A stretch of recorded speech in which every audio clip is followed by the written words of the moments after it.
What you're about to hear is part 3 in an ongoing podcast series about the two wars in Vietnam. If you like context in your stories, go check out parts 1 and 2. But, if you don't care about context, don't worry about it. Just carry on with this one. I would also be remiss if I did not mention there's a couple simple ways you can support the show at the outset.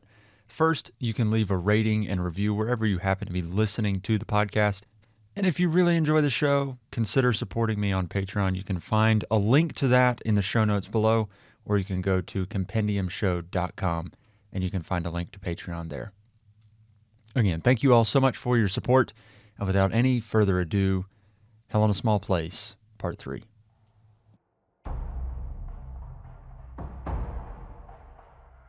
I shall not seek, and I will not accept the nomination of my party for another term as your president. There can be no peace in the world until the military power of Japan is destroyed. We shall fight on the beaches. We shall fight on the landing grounds. We shall fight in the fields and in the streets. We shall fight in the hills. We shall never surrender. From Dallas, Texas, the flash, apparently official, President Kennedy died at 1 p.m. Central Standard Time. Now I am become death, the destroyer of worlds. Have you ever run into a question of morality? Like you go over to a friend's house and you're sitting around a table, you're a few cocktails in and they just throw one out at you. They're trying to see what you're willing to do, why or why not. Like, if the circumstances are just right, is it okay to do this? Like, we all agree, killing is bad, right? But if masked men come into your house, threaten your family, well, killing doesn't seem so bad then, does it? It's questions like this that, to me, are incredibly fascinating because they're trying to create scenarios where things that we all agree upon are very bad are not as bad or even okay or the suggested path forward. And we've been dancing around a morality question throughout this entire series so far. The question of how far are you willing to go as a country if you believe your adversaries are the quote-unquote end of the world, if you believe they are the Sith. It's questions like that where you start to wonder yourself now, many years later, and with all the context, at least most of it, you start to wonder if you're in that situation at the time, would you make some of those same decisions? And we focused a lot on the French war in Indochina because the French are almost proxies for what the United States will become later. And it's endlessly fascinating to see the fact that the French make the decisions that they make, and the United States, in a lot of cases, are walking hand in hand with them. And then, 10 years later, the United States are in the same position that the French were, and in a lot of ways, they end up making very similar decisions. I was talking to a historian, an expert, you could say, about the Vietnam War, and I was asking him some of these questions like, well, why wouldn't they do this? Or why wouldn't they do that? Things that now, many years later, with all the context and with all the pieces put together in that puzzle, I can ask him some of these questions. But, obviously at the time they didn't have all the pieces to the puzzle. But the response that this expert gave me was, there's essentially no effort to fully understand the situation. You ask him something like, why wouldn't the U.S. build up a base in South Vietnam or build up support? And he says, well, if you don't ever care about the South Vietnamese, make no effort to actually speak their language, how are you going to develop support there among them? Well, point well taken. And there's a billion of these small, minor questions that you could ask, and you wonder, like, how do you get a situation like the Vietnam War when you already have the French war in Indochina to give you kind of the blueprint for what not to do? It's what makes this war, this situation, so fascinating to me, and one that I was drawn to initially because there seems to be so many recurring themes of failure, and nobody's the good guy, and it's also something that you don't learn about in school, at least in the United States, all that much. So obviously, all these factors come together, and I'm looking at this like, oh yeah, this is going to be a great podcast. There was a British columnist, I can't remember the fellow's name, but during the French Indochina War, when the Battle of Dienbienphu is starting to ramp up and the United States is trying to co-opt support from other major countries in order to, figure out what they're going to do, one, and then two, who's going to help them do it. There is a British columnist who asks the question or makes the statement, and I'm paraphrasing here, the United States gets wrapped up in the morality of the situation too much and doesn't do what needs to be done. They're so concerned with having, the high-minded morals on their side for posterity's sake that at the time, the French needed help, the Western world needed help because at the time the Dienbienphu, fiasco there was viewed as kind of the linchpin and the future for all of Southeast Asia, and by proxy, if it's going to be the future of all of Southeast Asia, it's kind of the future of the world, and it's the future of the communist versus the free West conflict. So it's a big deal, right? All the stakes are raised really, really high, and the United States is concerned with questions of morality. Can you drop a nuclear bomb in this situation? Do you feel like you have the, moral high ground in order to go to certain lengths to make sure that you win? And then if you do go those certain lengths, how is history going to view you? The columnist is saying the United States is too wrapped up in questions like this and won't go do what they need to do, won't go get the job done. And I want you to be considering this as we go through this show and the future shows on this conflict, because this is all happening in the 1950s, 60s, and then in the 70s. So the modern mind can somewhat comprehend the things that are going to go down here. A lot of times when you're looking at history, you have to put it in its own bucket in terms of the morality of the persons involved, because you have to judge them by the morals of their day. Like, if Alexander the Great orders the murder of fill-in-the-blank peoples, is that cruel and evil in his day, or is it just cruel and evil in our day? You almost have to separate the morals of the time from the morals of now, when modern society has our agreed-upon set of moral constructs that we decide we are going to live by, and at the time in history, they will have had their own set of moral constructs. Well, in the 1950s and 60s and 70s, we're pretty much operating under modern moral constructs. You can judge characters, people from the 60s pretty similarly to how you would judge them today.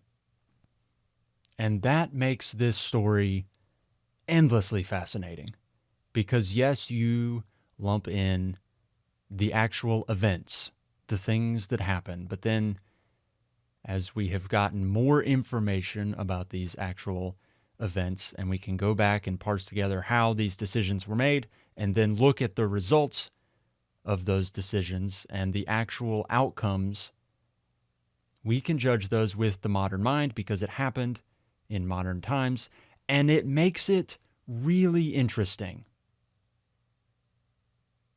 You've got things that happen in this war that are akin to things happening 1,000 years ago. I was talking to a historian, and he illustrated, which many historians have said this since time immemorial, people have been slaughtering each other forever. It's not a new thing. And so when you're talking about the morality of people 1,000 years ago, you almost throw that in as a caveat, like, yeah, well, things were different back then, but people have been slaughtering each other forever. This is going to be a thought exercise on certain morality questions. that I think are going to make you question how you feel about this whole thing. And I wonder if, after diving into this whole conflict, you come away with, certain thoughts about the polarities of the people involved. It's really easy to say now as, armchair historians many decades later, well, these were the good guys, these were the bad guys. And yet, as I have looked more into the story, it seems like there's really no good guys. And the bad guys are all operating on different shades of gray within the same color spectrum. Which, again, just adds further layers to this. And it is one of those stories where you can almost get drowned in the details. Hopefully we won't. Hopefully we will stay above, the muck and mire and get through these events relatively quickly. But this period after the Geneva Accords, after the Battle of Dienbienphu, we're going to shift our focus over. If you look down on a world map, we're going to shift it over from Southeast Asia, and we're going to go to Washington, D.C., to the United States, because for the next 10 years or so, decisions are made in Washington that I find incredibly fascinating. We're going to lay off of the Vietnamese for a moment. Not like things aren't happening over there, but as the Geneva Accords go into place and North and South Vietnam partition at the 17th parallel, North Vietnam becomes incredibly insular. The communist government takes hold, and it is difficult to ascertain what's actually happening there because it's not happening in public view. It's happening behind closed doors, whereas the things that happen in South Vietnam happen incredibly publicly. The things that happen in Washington, now we have lots of books that have been written about those events, and so we can look at what decisions were being made, why theoretically they were being made, and how all these events came together. First off, the United States faces a problem after Dienbienphu, as makes total sense. Here we have a fiasco of the highest order. Again, if the stakes are the end of the world, pretty much. If the stakes are a potential World War III, how could that all come together? Well, you've got China and Russia just right there above Vietnam, and if you sufficiently piss off those communist regimes, theoretically they're going to come down and invade, and you're going to have a giant war, which could bring everybody into it, and then boom, there you go, World War III, which, coming pretty much right out of World War II, is like the worst possible scenario conceivable. So the United States has to avoid World War III, but they can't allow North Vietnam to then suck up South Vietnam. And then at the time, everybody's worried about, well, if North Vietnam goes communist, if Laos goes communist, or Cambodia, these countries will sort of fall in line, and, all the dominoes will fall one after the other. And we're going to look up, and there's going to be a communist bloc that is all of Asia. And if the communist bloc is all of Asia, with the rubber exports and the rice exports that are coming out of Asia, the West is going to be incredibly hamstrung. And then, oh yeah, there's China and the Soviet Union. And I think it's a good reminder for, this conversation when we're thinking about what the United States and the West in general are dealing with at the time. They're dealing with the Soviet Union, they're dealing with China. And as I was reminded in a conversation with a historian, they're coming out of World War II where they have dealt with incredibly unusual dictators. Adolf Hitler is deeply unusual because he's so aggressive. And so if you view this idea of the domino theory and then how, the United States deals with China and the Soviet Union as a giant mistake, I mean, yes, mistakes are made, but you got to think about it too with the information they've got at the time. What is their most recent, dealings with dictators? Well, it's dictators from World War II. You're looking at the Japanese militarists being incredibly aggressive, unusually aggressive. You're also looking at Adolf Hitler. Adolf Hitler was unbelievably aggressive. I mean, he gets into a war that looks like things are going downhill and then immediately turns around and says, oh, yeah, things aren't going great, but let's go invade Russia. These are the kind of things that, people have in the back of their minds when they're looking at what's Ho Chi Minh going to do next. What is, China and Mao Zedong and what is Joseph Stalin going to do next? You've got Adolf Hitler playing in the back of your minds where you're thinking, you might have them beat and they might just launch a proverbial invasion of Russia where they might do something that seems foolish and crazy, but you can't put it past them because dictators are insane. And that is what you have in the back of your mind when you're trying to decide what you're going to do about Southeast Asia. You're constantly thinking, oh yeah, what if they do the most unreasonable thing possible that endangers millions potentially of lives? So keep that image in the back of your mind while things are playing out in 1954 after the Geneva Accords. The French quit Hanoi. Like we said previously, it's this slow dirge of a moment when everybody kind of comes up for air, looks at each other and says, what the hell just happened? After the disaster that was Dienbienphu.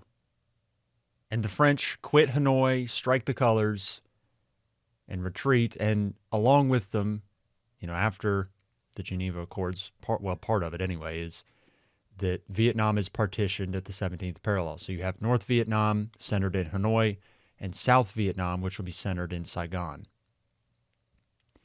And there's this mass exodus of people that leave the north of Vietnam to go south.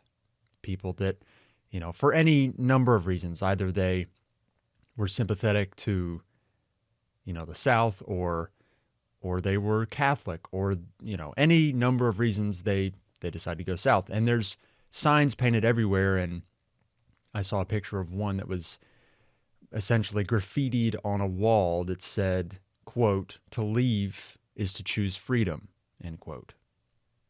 The other factor here after the Geneva Accords is that in 1956, there's supposed to be an election for all of Vietnam. And it seems relatively benign if you just take it on its face. Like, yes, okay, Vietnam is going to have an election. They're going to elect their own leader and things are going to carry on, hunky-dory. But having an election doesn't necessarily mean things are going to be hunky-dory. I mean, if you take on its face, they're going to have an election in 1956, which is when it's planned to happen.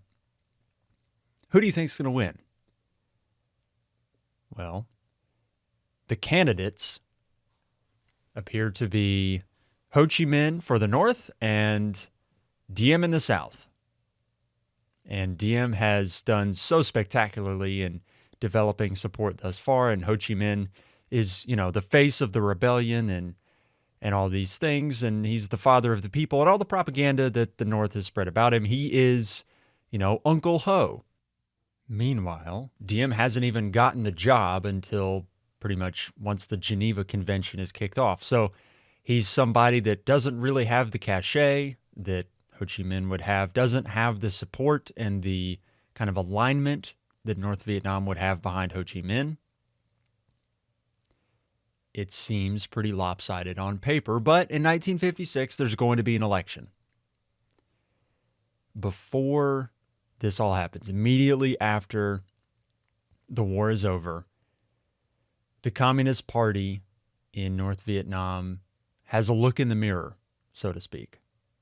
Pretty much concurrently with all these refugees streaming down from North to South Vietnam across the demilitarization zone, or the DMZ, at the 17th parallel, the communists are starting to persecute from within. Nguyen Hai Dinh was one of those who stayed in North Vietnam. In Max Hastings' book, Vietnam, he says, quote, Why did I stay? Because I was very stupid. We thought the French were colonial oppressors until the communists took over.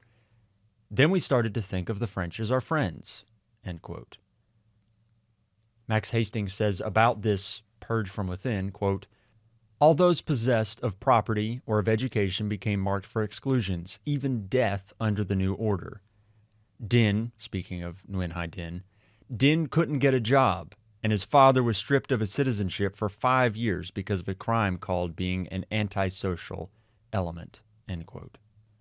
Hastings continues about the conditions in North Vietnam at the time, quote, adults were accorded rations of 28 pounds of rice a month, plus 10 ounces each of meat and sugar and a pint of fish sauce. They received 4 yards of clothes a year and 2 sets of underwear, end quote. You've got this moment in time where you have this incredibly poor population of peasants in North Vietnam and a communist party that is starting to look at itself with a critical eye. And if you'll remember, this is a party that has been critical of itself the entire time. Re-education is a feature of the Communist Party in Vietnam where, you know, there's this paranoia that is just constant and rampant where anybody who does anything, you know, remotely suspicious or even sometimes not suspicious is going to be brought before, you know, somebody to be questioned. I mean, I recall a situation at the Battle of Dienbienphu where somebody is charging a position there and, you know, a bomb explodes near them and they get shell shock and unable to continue the charge. It just, you know, he goes back to get medical attention, and because he goes to the back of the line to get medical attention, he's accused of cowardice, accused of being, you know, somebody who is against the communist regime. Almost gets himself killed because of shell shock. This is the kind of thing that you see over and over again. And then you get to pair into it more aggressive land reform than even anything that had been done before. This aggressive land reform, again, a feature of the communist regime here. It's you flip everything on its head. Landowners, all of a sudden, you don't own the land anymore. The peasants own the land.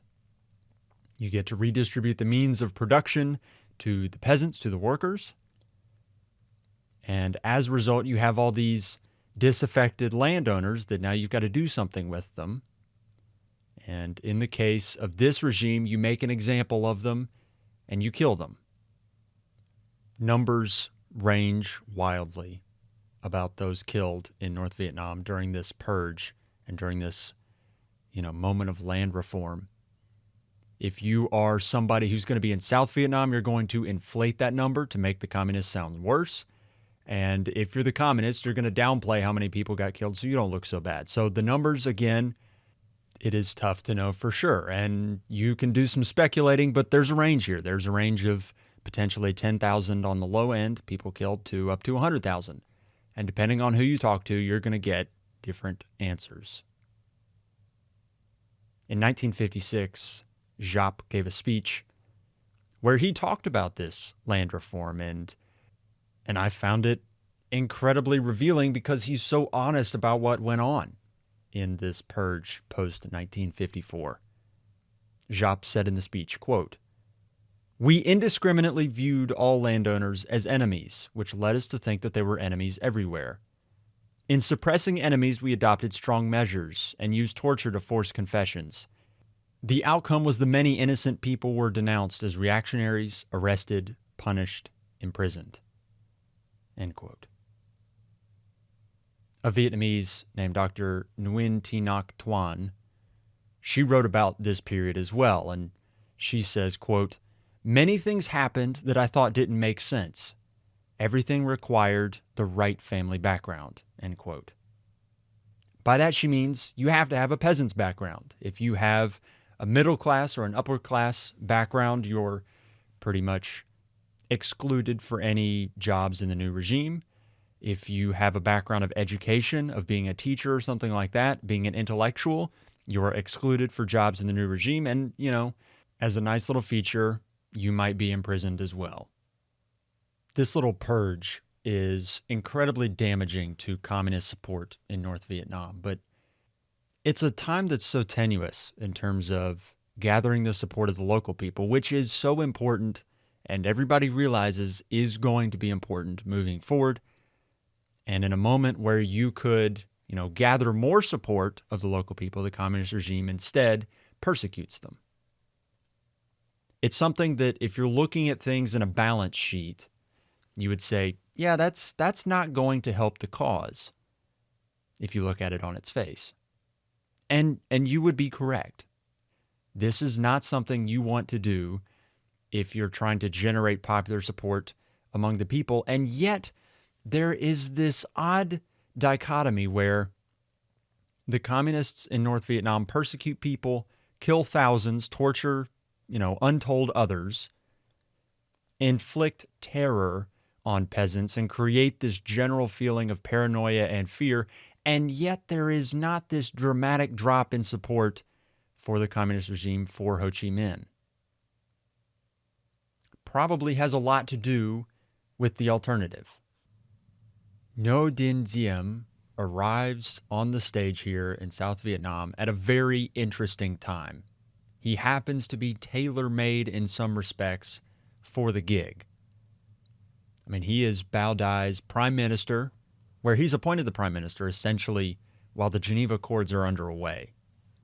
And he had been a member of Bao Dai's government in 1933, but he kind of arrives from left field a bit, and yet not remotely out of left field at all, because in this intervening time between 1933 and 1954, when he reemerges on the stage, a couple things have happened for Diem. At one point, he was offered, and I say offered with heavy air quotes, offered by Ho Chi Minh a position in Ho Chi Minh's communist government prior to it becoming, full-out military communist. And this offer is, it's not a, handshake agreement between two friends sort of thing. It's, they arrest Diem and say, don't you want to be a part of this government? Diem refuses, flees the country, goes to France. Then he embarks on a decade-long world tour where he's going around glad-handing Western powers, creating relationships with, people like John F. Kennedy in the United States. And he gets a bit of notoriety for being the Vietnamese that is also Catholic and is a bit westernized. So when the United States-backed South Vietnamese government is kind of getting established and Bao Dai gets brought again off the shelf to kind of have his own government, because remember, there's literally nobody else. It's always, we got to establish a government in South Vietnam. Who are we going to put in charge of this thing? Oh, there we go. There's the convenient fella Bao Dai.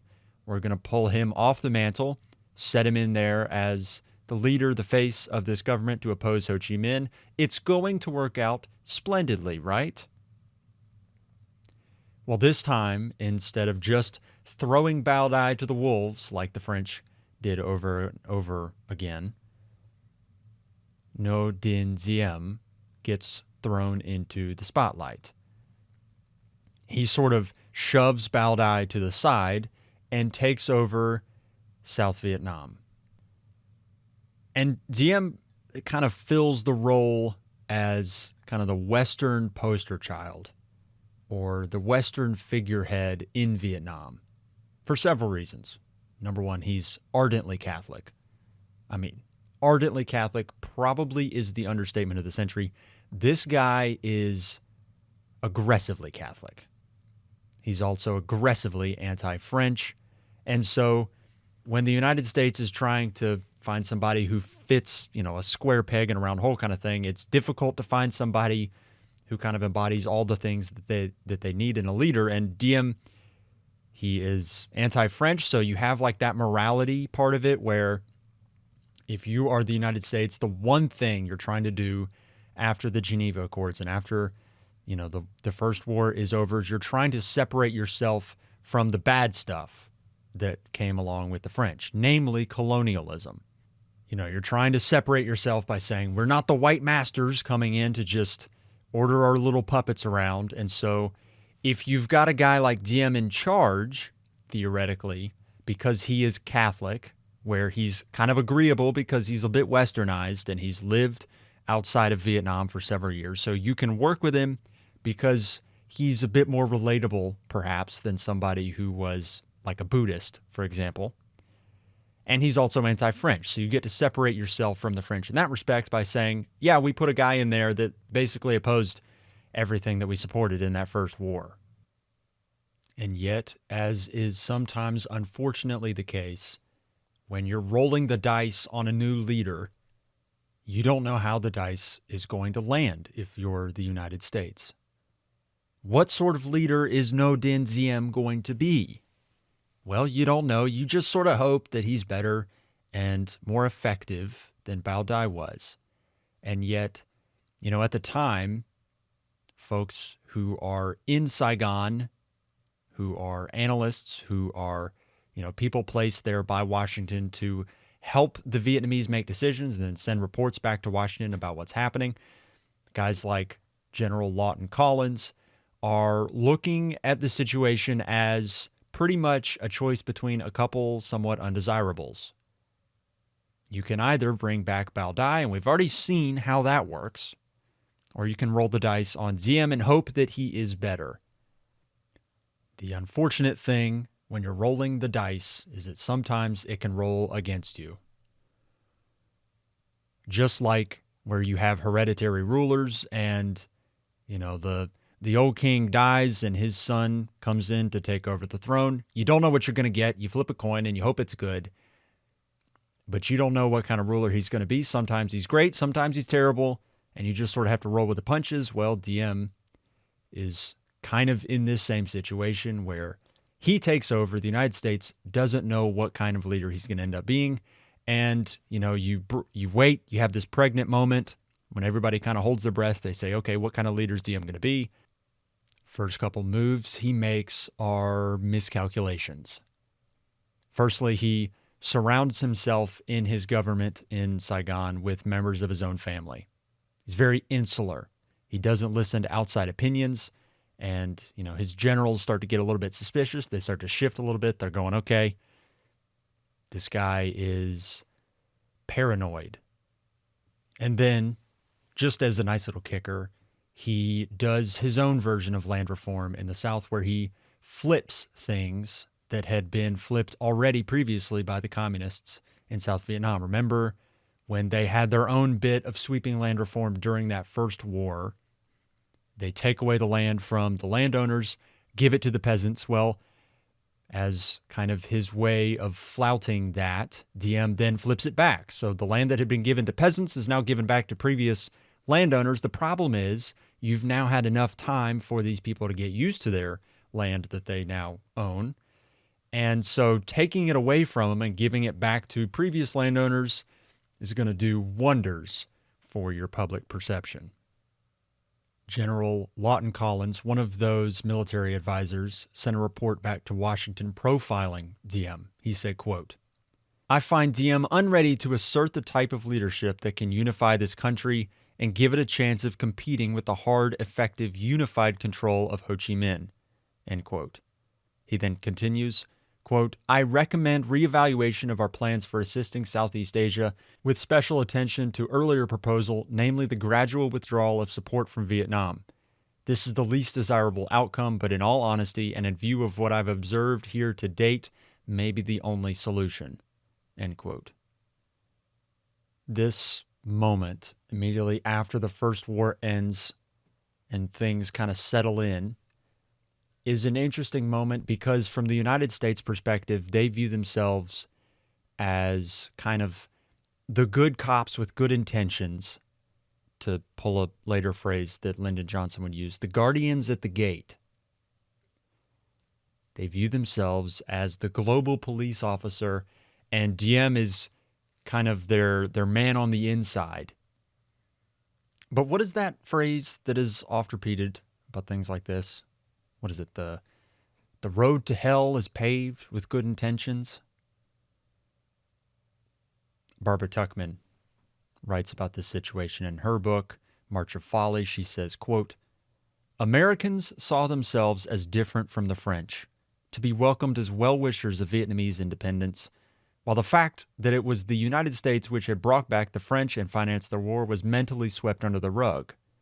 By helping an independent South Vietnam to establish itself, it was thought we could prove our good intentions. End quote. It's going to be a theme. The United States has quote-unquote good intentions of supporting an independent and free South Vietnam. Yet the guy they pull out and set on the mantle and say, look, here's your guy. He's somebody who, unlike Ho Chi Minh, doesn't quite generate the popular support, the cult-like support that the communists build around Ho Chi Minh. And the difference is clear pretty much from the outset, right? The communists relate Ho Chi Minh as Uncle Ho, as somebody who is, a family member, a close member of your family unit, somebody who can offer you advice. He's older, he's wizened, he's got gray hair, he's thin. You're never going to see him flouting wealth or anything like that. When he's got to go somewhere, he's humping it through the jungle. He's just like you. Whereas the difference here is that Diem is surrounded by members of his family. He's insular. He's holed up in his palace. You don't see him very often. He's not seen as relatable. And just to boot, he's associated with those Western powers where there's still this theoretical idea that they are the colonialists, just like the French were. And everybody knows that the United States backed the French at the end of that war, so you get this general feeling that the United States are no better than the French, that Diem is just their guy on the inside, and on top of all of that, Diem is starting to take away land that people felt like they had earned from the land upheaval that the communists purported. And it's just the beginning of this kind of, melting pot of things that come together that create this contrast between how Ho Chi Minh set himself up in the north and how Diem set himself up in the south. If you are pulling plays from the proverbial communist playbook at this moment in time, after they do their own purge within the Communist Party and execute however many thousands of people they execute and torture, untold numbers more, they sort of lay low for a while. So if you're going to look at the playbook and see what's this period called after, 1954's purge, what's the play called? It's probably something along the lines of, let your enemy make mistakes. If you're making it a football term, the good coaches don't let their teams beat themselves. Let your enemy make the mistakes and just be opportunistic and ready to make your move when they do. As is often the case with situations like this, there's no singular event that kind of pushes everything over the edge. It is multiple things compounding over time that turn into a cauldron. Very much the case here with Diem.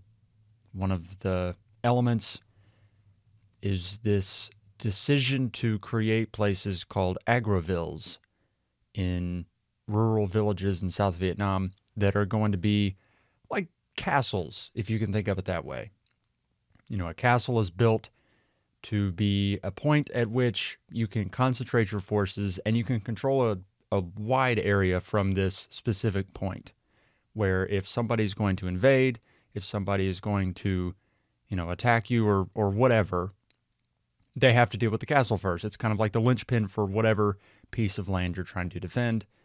Diem uses agrovilles in this manner where instead of building a castle, in this case, they're taking a village, sending all the people that live in the village away, and building it up as, this covert mini castle where you've got South Vietnamese military personnel, often U.S. military personnel, and they go into this village, they fortify it, they try to make it look unassuming and all these things, and it's meant to be a linchpin sort of spot where if communist insurgents kind of leak in around this area, then you can either launch counterstrikes from this agroville, or you have a place where you can defend whatever the communists throw at you. The South Vietnamese Minister of the Interior issued instructions to all the province chiefs. Here's what he said, quote, "One of the principal duties of 1959 will be the creation of agrovilles. The reason for this work is that the population, especially in the South, is living in such spread out manner that the government cannot protect them, and they are obliged to furnish supplies to the Viet Cong. Therefore, it is necessary to concentrate this population, especially the families who have children still in the North or who are followers of the Viet Cong here. The idea, theoretically, is if you can locate families associated with the Viet Cong, either people who have connections to the North or people who have children potentially in the Viet Cong, you would then target them for resettlement, move them to this Agriville program where theoretically you can, in two strokes, create this, bastion where you can defend things. You can also theoretically monitor your enemy because these families associated with the Viet Cong are going to be concentrated into these Agrivilles. The issue, though, is that just about everybody has connections to the Viet Cong, because if you're looking at who has connections to the North, quite a few people do, because nearly 1 million people migrated from the North to the South. So all of those people, all 1 million of them, are going to be classified as having connections to the North, thereby having connections to the Viet Cong, thereby being Viet Cong families. Regardless, this inexact science resulted in the South Vietnamese government gathering up what they thought or decided were Viet Cong families and intentionally resettling them to these Agrivilles. And then for this idea, straw that broke the camel's back was that the government then employed these families to work and fortify these Agrivilles, and they did it during harvest season without paying them. And this order came from the top, from Diem himself. Joseph Zasloff has an article about the Agriville program, and he writes about this decision by Diem, quote, "This decision was made by President Diem, leaving no room for administrative discretion at lower echelons.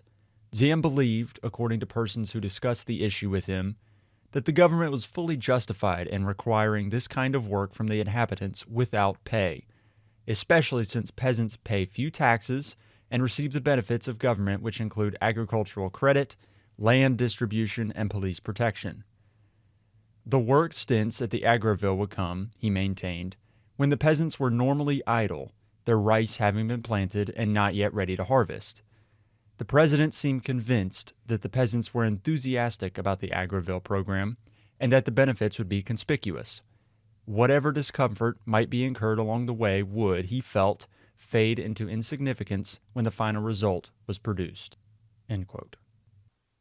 The implementation of these Agrivilles fell to province chiefs to enforce the work teams that would work at the Agriville, and these province chiefs would receive their orders from up top, from the South Vietnamese government. Issue was, if you were a province chief, the Viet Cong also knew who you were and what you were doing, and so they would send threatening letters, they would threaten to assassinate you, all sorts of things.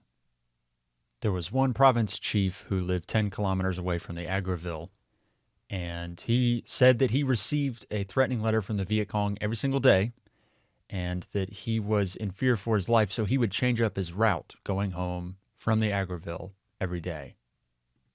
One village chief gave an interview where he was talking about how the work orders were going to be his death warrant.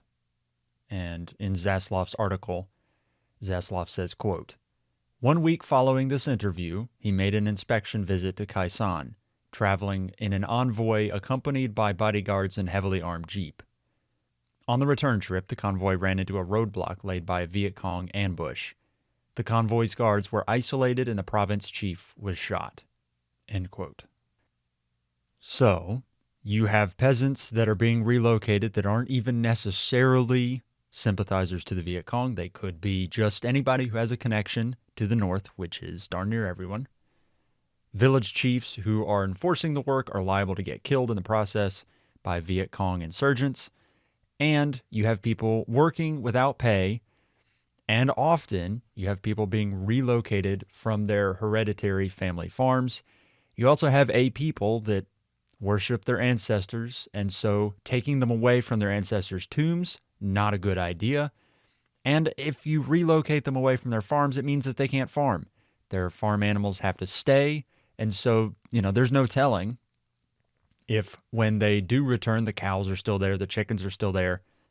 It's the sort of situation that somebody with a skill for politics would have seen the issues and potentially avoided them. But of course, Ngo Dinh Diem is not somebody with these skills, doesn't see the issues, thinks that, the people are just, they owe it to the government to work in these programs without pay, and that they're just going to be hunky-dory and happy when they're not being killed by the communists. Of course, they are still being killed by the communists. And the communists will work with a carrot just as well as with the stick. I mean, yes, they will kill province chiefs, but then they'll also come in, send in old men and target the young men of the village and basically point out what Diem is doing, that they are targeting people that may or may not have any relation to the North, and that they're making them work and not be able to harvest and yada, yada, yada.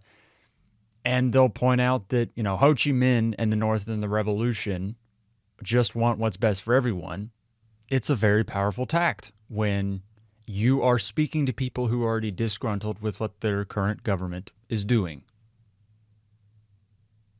While Aggrovilles might have been a giant local problem, internationally the largest issue was the 1956 elections. Because at the Geneva Convention, it was agreed upon that there was going to be a reunification in 1956 and a national election.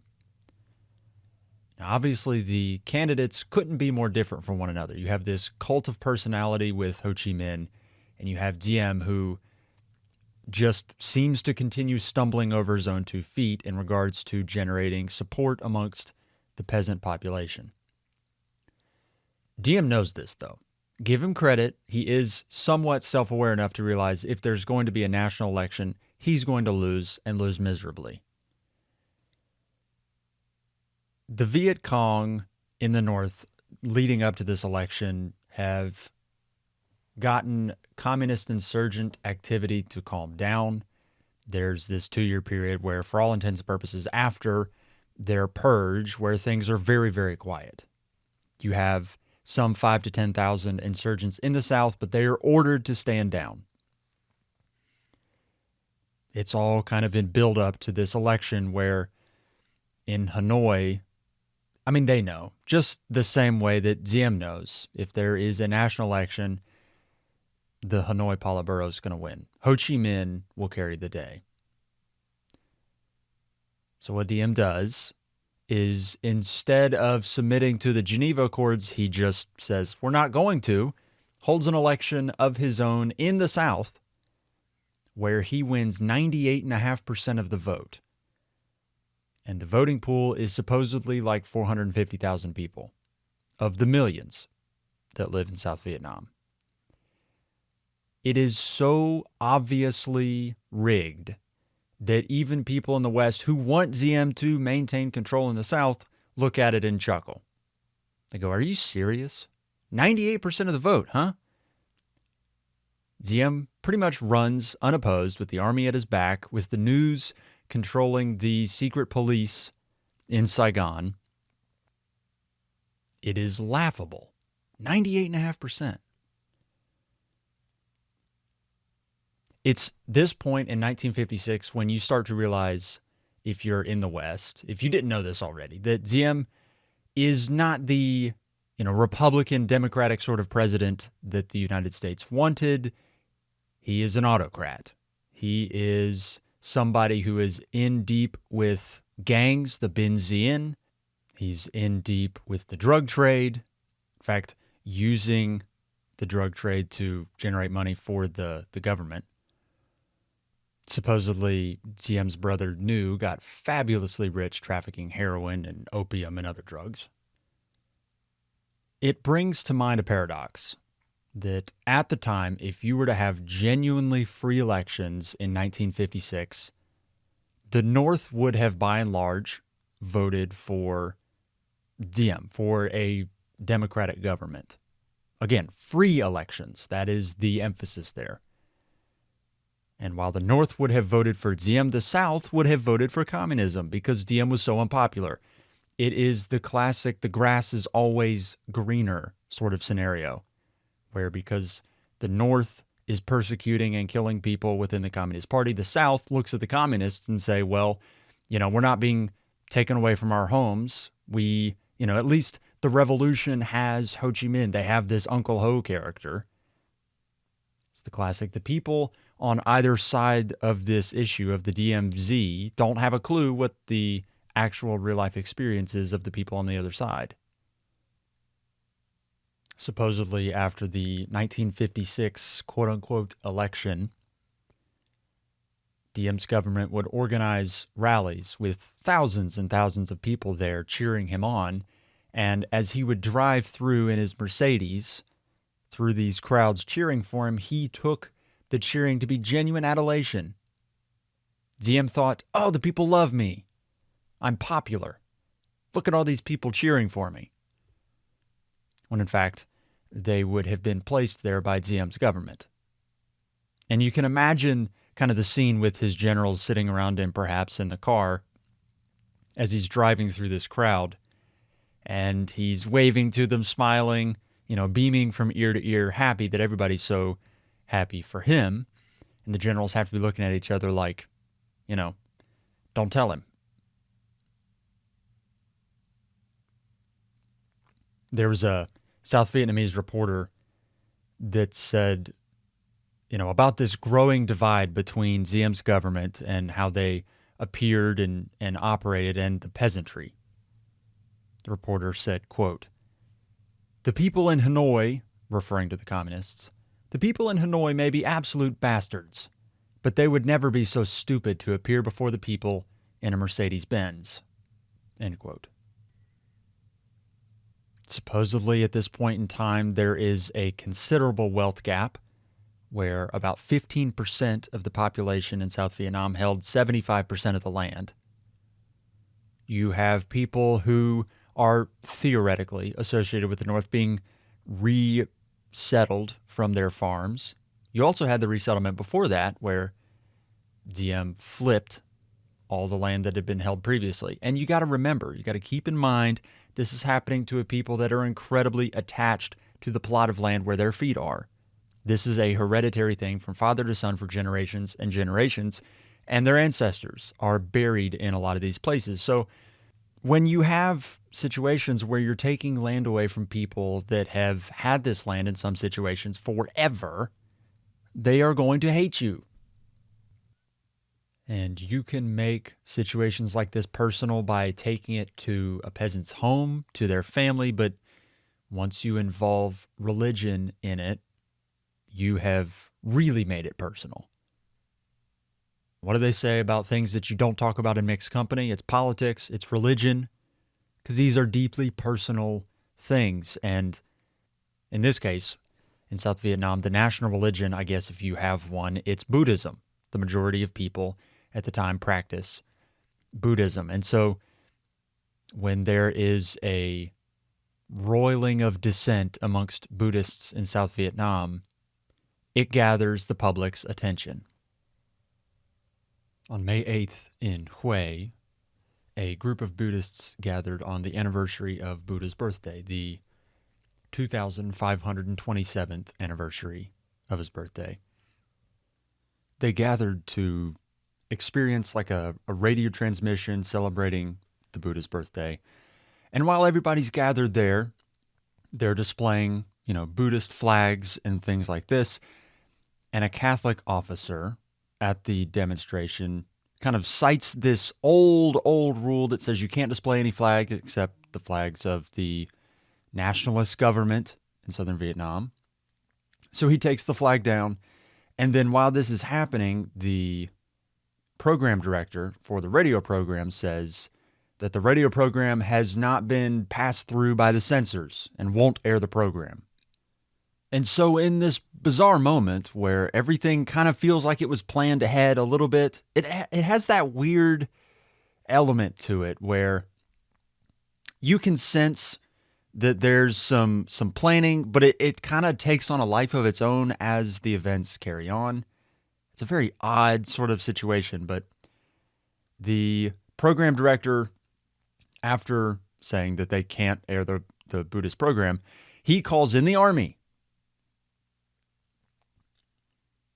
He calls in the army to get the Buddhists to disperse. And when the armored cars arrive, the Buddhists do not disperse. And one thing leads to another. And it's so peculiar how this kind of situation develops, because it's a very organic thing where you start out in one situation and then it escalates. And it's like, how did that happen? Regardless, the army opens fire on the Buddhists gathered in Hue, and a woman and 8 children are murdered in the process. In response to this tragedy, you have weeks of anti-government protests organized by Buddhists and then joined in by students. And the South Vietnamese government is placing blame for all of these protests and things on the communists in Hanoi, which, if you're playing the game of who benefits, well, the communists are certainly benefiting, because anything that the South Vietnamese government can do to, bring down its own credibility amongst its people, that's great for Hanoi. That's great for the communists. So if you're playing the blame game, the South Vietnamese think it's the communists' fault. The communists are just sitting back, folding their hands, and just watching everything play out. They're like, wow. If you're going back to that playbook, it's like, let your enemy make the mistakes, just benefit from it. Communists in Hanoi have to be sitting back patting themselves on the back, going, wow, we didn't even have to do anything. These protests reach a fevered pitch. And in response to them, Diem's brother, New, launches a program of repression where he has these secret police that are highly, highly effective, extremely brutal.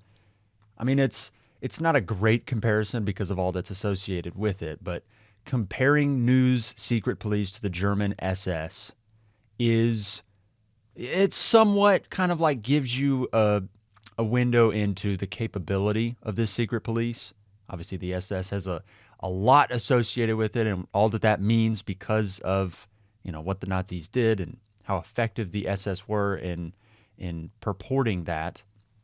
But New's secret police are on a similar level in terms of their effectiveness, where it is to the point that communists in Saigon, while Diem is in charge, are incredibly repressed. It is extremely difficult for communists to meet. He has, with his secret police, New has flushed them out, and they've gone into hiding. It's very difficult if you're a communist around Saigon because New's secret police is incredibly effective.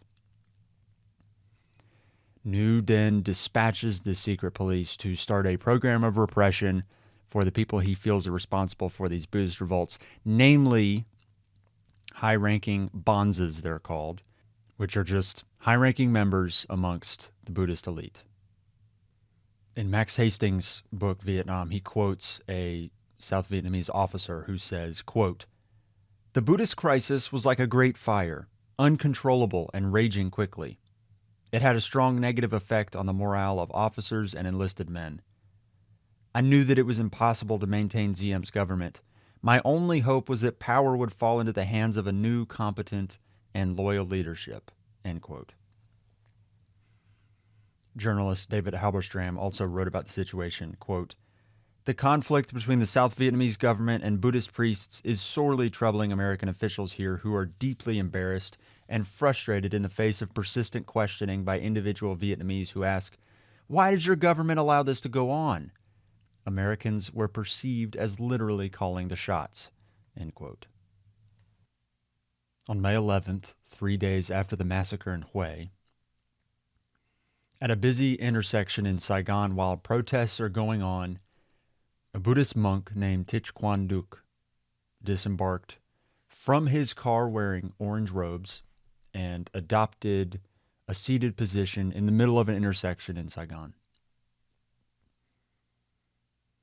Max Hastings gives us the play-by-play for what happens next. He says, quote, Duke then sat motionless, surrounded by a large crowd, while another bonze poured 10 gallons of gasoline over him, taking care to saturate every part of the man, even returning to get a spot he'd missed. Duke himself struck a match and flicked it into the puddle around him, then without a gasp or a twitch, allowed flames to consume and shrivel him. End quote. While this is happening, another bonze, a Buddhist, is shouting into a megaphone, "A Buddhist priest burns himself to death! A Buddhist priest becomes a martyr!"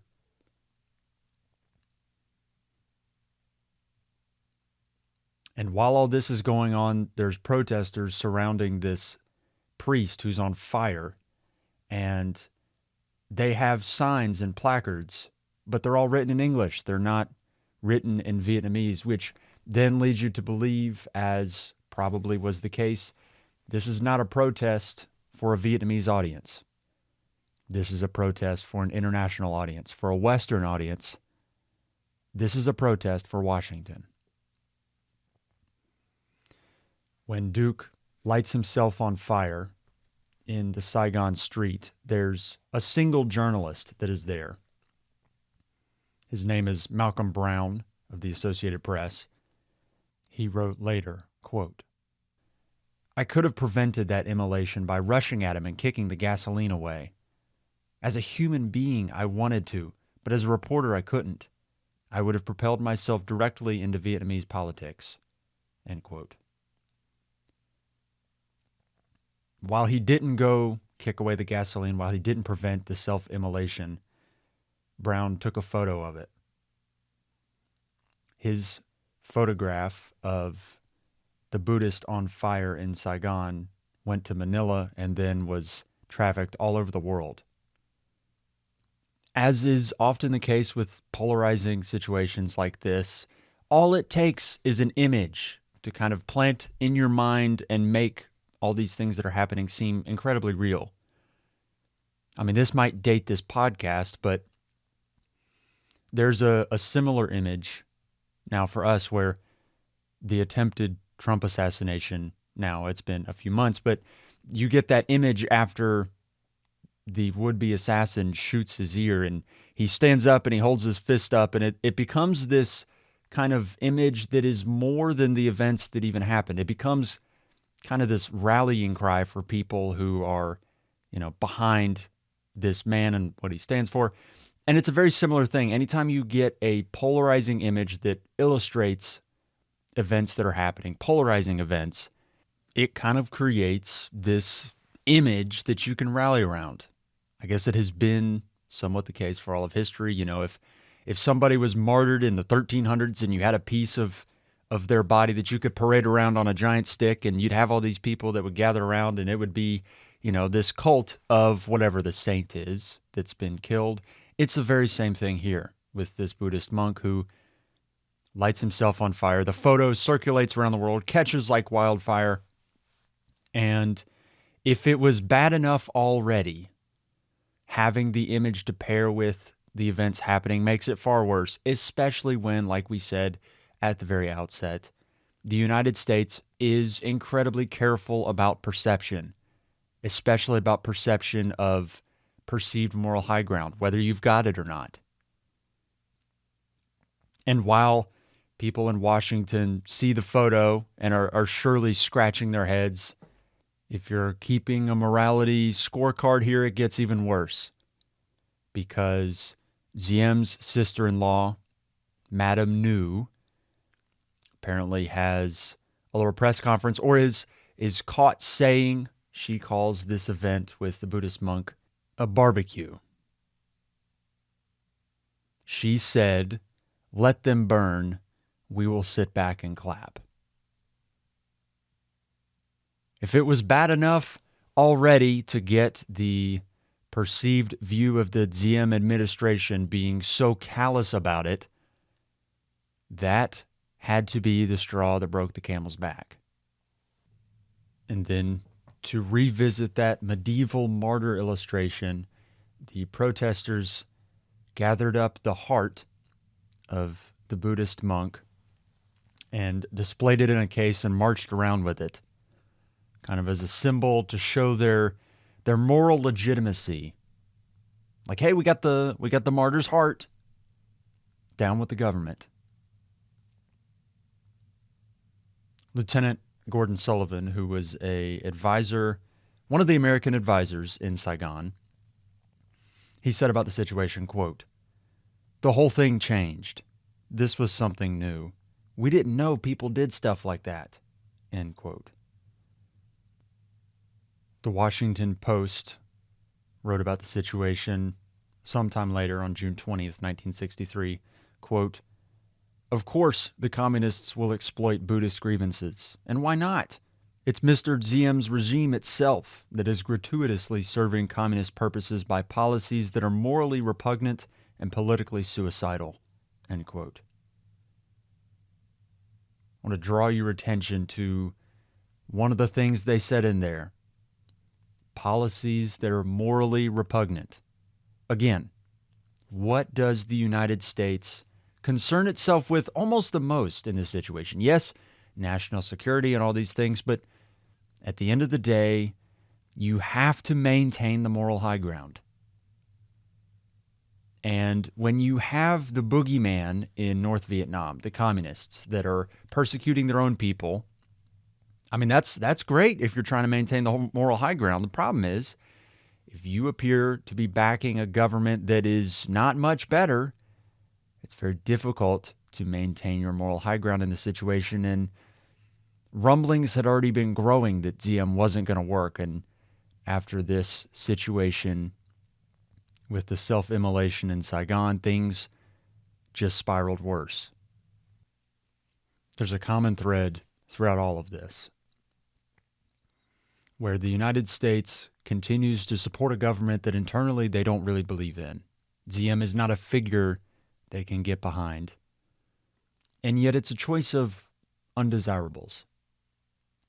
They could, on the one hand, pull out of South Vietnam and see what happens, or they can carry forward with a government that is undesirable. And yet if they pull out and just see what happens, you run the risk of, it's not even a risk, it's almost an assurity, Hanoi is going to stream down into South Vietnam and take over Saigon, and then you're faced with that terrible possibility of a entirely communist Vietnam. And while they are wrestling with the potential options here, Diem knows they're not going to abandon him. He's the only guy they've got. As Lyndon Johnson said in a tour of Southeast Asia, literally, shit, he's the only man we got. When the Kennedy administration took office in 1961, we're now backing up 2 years if you're keeping track. So the Kennedy administration takes over for the Eisenhower administration. And the Pentagon report about decisions the Kennedy administration made lists 3 main questions for the Kennedy administration starting in 1961. The options are, quote, would they make irrevocable commitment to stop communist victory, commit combat ground units? Would he give a top priority to military action or political reforms necessary to achieve popular support? End quote. The judgment of the Pentagon study based on those options was that, quote, the Kennedy administration took the limited risk approach of the Eisenhower administration and transformed it into an unlimited commitment, end quote. This brings to mind one of the main counterfactuals of this whole thing. If the Kennedy administration gets the chance to maintain all the way through 1965, how would things have gone differently? And it's really hard to know. But one thing we do know for sure is Kennedy liked spending the military budget far more than Lyndon Johnson did. In fact, I was told in an interview with a historian that the Kennedy administration spent more money on military budgets in the peace years prior to the actual outbreak of the Vietnam War than the Johnson administration did when we were in wartime. So how would things have changed? Well, a lot of money would have been spent on the military. We know that for sure. And it's interesting to compare how the Eisenhower administration and the Kennedy administration approach things, because Eisenhower plays things a little bit more like chess. He holds his cards really close to his vest. And I mean, he's a general, so you have this kind of realpolitik strategy kind of approach to things, whereas Kennedy doesn't have that military background, and so he's a bit more overt, I guess, is a way of putting it. In a 1961 Dean Rusk, Robert McNamara report to Kennedy on South Vietnam says that, quote, "The loss of South Vietnam to communism would not only destroy SATO, which is the kind of the NATO of Southeastern Asia that was set up immediately after the Geneva Accords in 1954. It would not only destroy SATO, but it would undermine the credibility of American commitments elsewhere. Further, loss of South Vietnam would stimulate bitter domestic controversies in the United States and would be seized upon by extreme elements to divide the country and harass the administration." This report goes on to say that the objective in South Vietnam is, quote, "The United States should commit itself to the clear objective of preventing the fall of South Vietnam to communists. The basic means for accomplishing this objective must be to put the government of South Vietnam into a position to win its own war against the guerrillas. We must assert that the government itself take the measures necessary for that purpose in exchange for large-scale United States assistance in the military, economic, and political fields." End quote. There's also this feeling in Washington that the United States is the first true superpower, maybe ever. And if you go back and look, it might be the only true world superpower to ever exist in global geopolitics. Because coming out of World War II, economy is booming. The opinion of the United States is at an all-time high. The military opinion of itself is at an all-time high. They feel like they can pretty much do whatever they want. And there is this sentiment in Washington that being the most powerful country in the world, if they throw their weight around in Southeast Asia, that opposition would just buckle. There's this self-assuredness that almost puts you in a political spot where you're in a rock and a hard place. The rock, on the one hand, is the self-assured identity that Washington has, where whatever they decide to do is going to work, but the hard place on the other side is the combination of the Diem administration in South Vietnam, along with communists from Hanoi, kind of feeding into the fire that is the Diem administration. And if this is going to work, you've got to have some support from South Vietnam. And yet, even as South Vietnam is kind of crumbling in on itself as a government, the United States still has this backing that has been a thing the entire time, that regardless, even if the government completely collapses, it doesn't matter. The United States, if they throw their weight around, it'll all work out. In the Pentagon Papers, the United States war aims at the time between 1961 and 1963 are, quote, 70% to avoid a humiliating U.S. defeat, 20% to keep South Vietnam away from Chinese hands, 10% to give the people of South Vietnam a better way of life. Also to come out of the war without unacceptable taint from methods used. End quote. If you pan back over on the map, forward a couple years to 1963, and then over to South Vietnam on your world map, Diem, in the wake of the Buddhist riots, declares martial law. And his brother, Nu, dispatches his secret police to this sort of headquarters of the Buddhists and arrests 400 of them, including their patriarch, which was an 89-year-old Buddhist monk. You can see photos where there's old Buddhist monks being led away by young South Vietnamese soldiers. You get the contrast there, which I think is so poignant in this sort of situation where, again, you're trying to maintain some moral high ground, arresting 80-year-old men in Buddhist robes. Great way to do that. Policymakers in Washington are urging Diem to rid himself of his brother and his brother's wife. They assert that he should dispatch New as an ambassador, kind of get him out of Saigon, get him out of the way. He doesn't do it. Again, Diem recognizes, or perhaps maybe he has a blind confidence that the United States can't do anything without him. Because frankly, there's nobody else that they can throw their weight behind. Diem recognizes, the way Washington recognizes, he's the best guy they've got. Despite all of his flaws, nobody else can fill the role of puppet, president, whatever you want to call it. Nobody else can do it. Diem is the only guy they've got. And so he can sort of dictate the terms at which he maintains his role. And the terms are, he's pretty much going to do it how he wants to do it, and the United States better get on board or get off.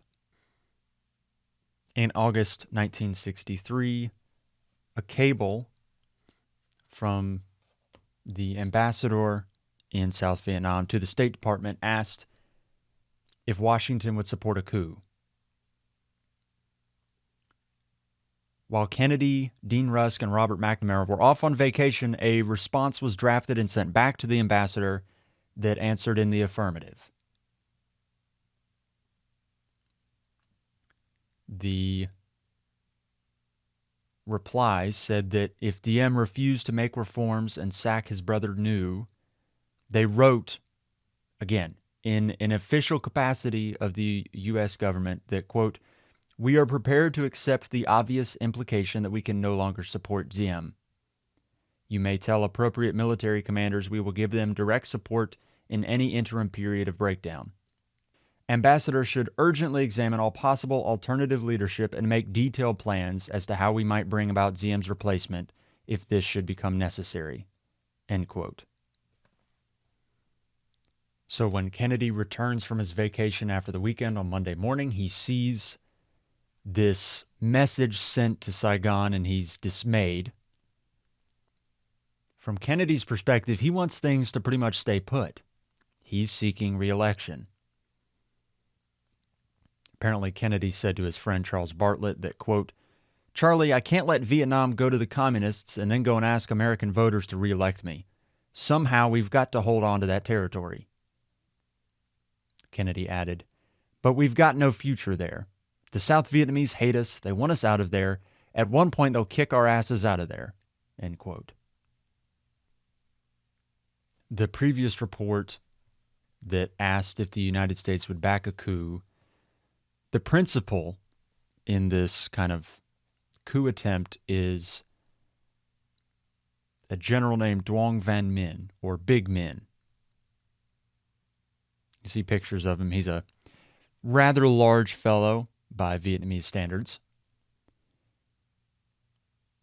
And Big Min, along with a few other generals, they are considering a coup attempt on Diem, but they got to know if the United States is going to back whatever government they set up in the afterward. A CIA member said about the situation, quote, "There was an almost total absence of consideration and evaluation of the personalities who might succeed Diem beyond generalized references to the military." End quote. There is this general, the military will take over, it'll be a military coup, yada, yada, yada. The principal is Big Min.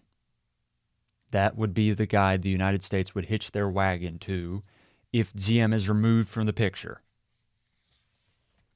And Big Min isn't going to make any significant moves at all until he knows for sure the United States is going to back whatever government he decides to set up afterwards. There's a moment where Big Min and General Maxwell Taylor are having a tennis game in Saigon, and Taylor's trying to fish for information about the coup. How's it coming? Is it going to happen? And Big Min sort of just demurs, doesn't really say anything. So then Maxwell Taylor leaves the tennis game and he's thinking, oh, I guess there's not going to be a coup after all. Then sort of immediately after this tennis game, when Maxwell Taylor sends a report back to Washington, I don't know. There might be a coup. There might not be. I'm not sure. He sends his report to Washington. Then Washington cables Ambassador Lodge, emphasizing deniability. The cable said, quote, no initiative should now be taken to give any covert encouragement to a coup. There should, however, be an urgent effort to identify and build contacts with possible alternative leadership as and when this appears, end quote.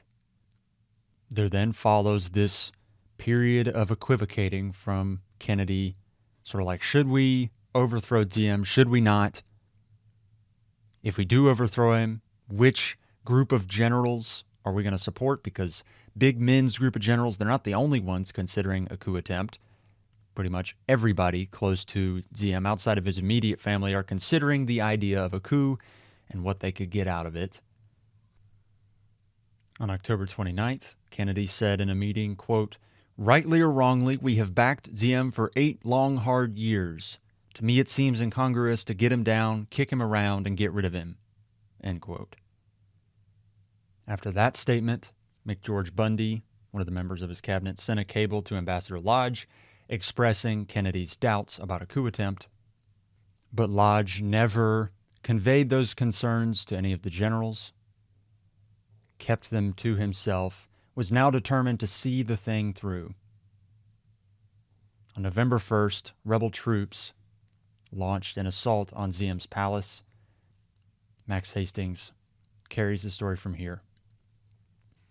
Quote, in Saigon, the plotters seized and shot several Ngo loyalist officers. At 4:30 p.m., Diem telephoned Lodge, the ambassador, to seek his support, but received only the offer of safe conduct out of the country. The plotters phoned the president, urging him to quit. When they say the president, meaning Diem.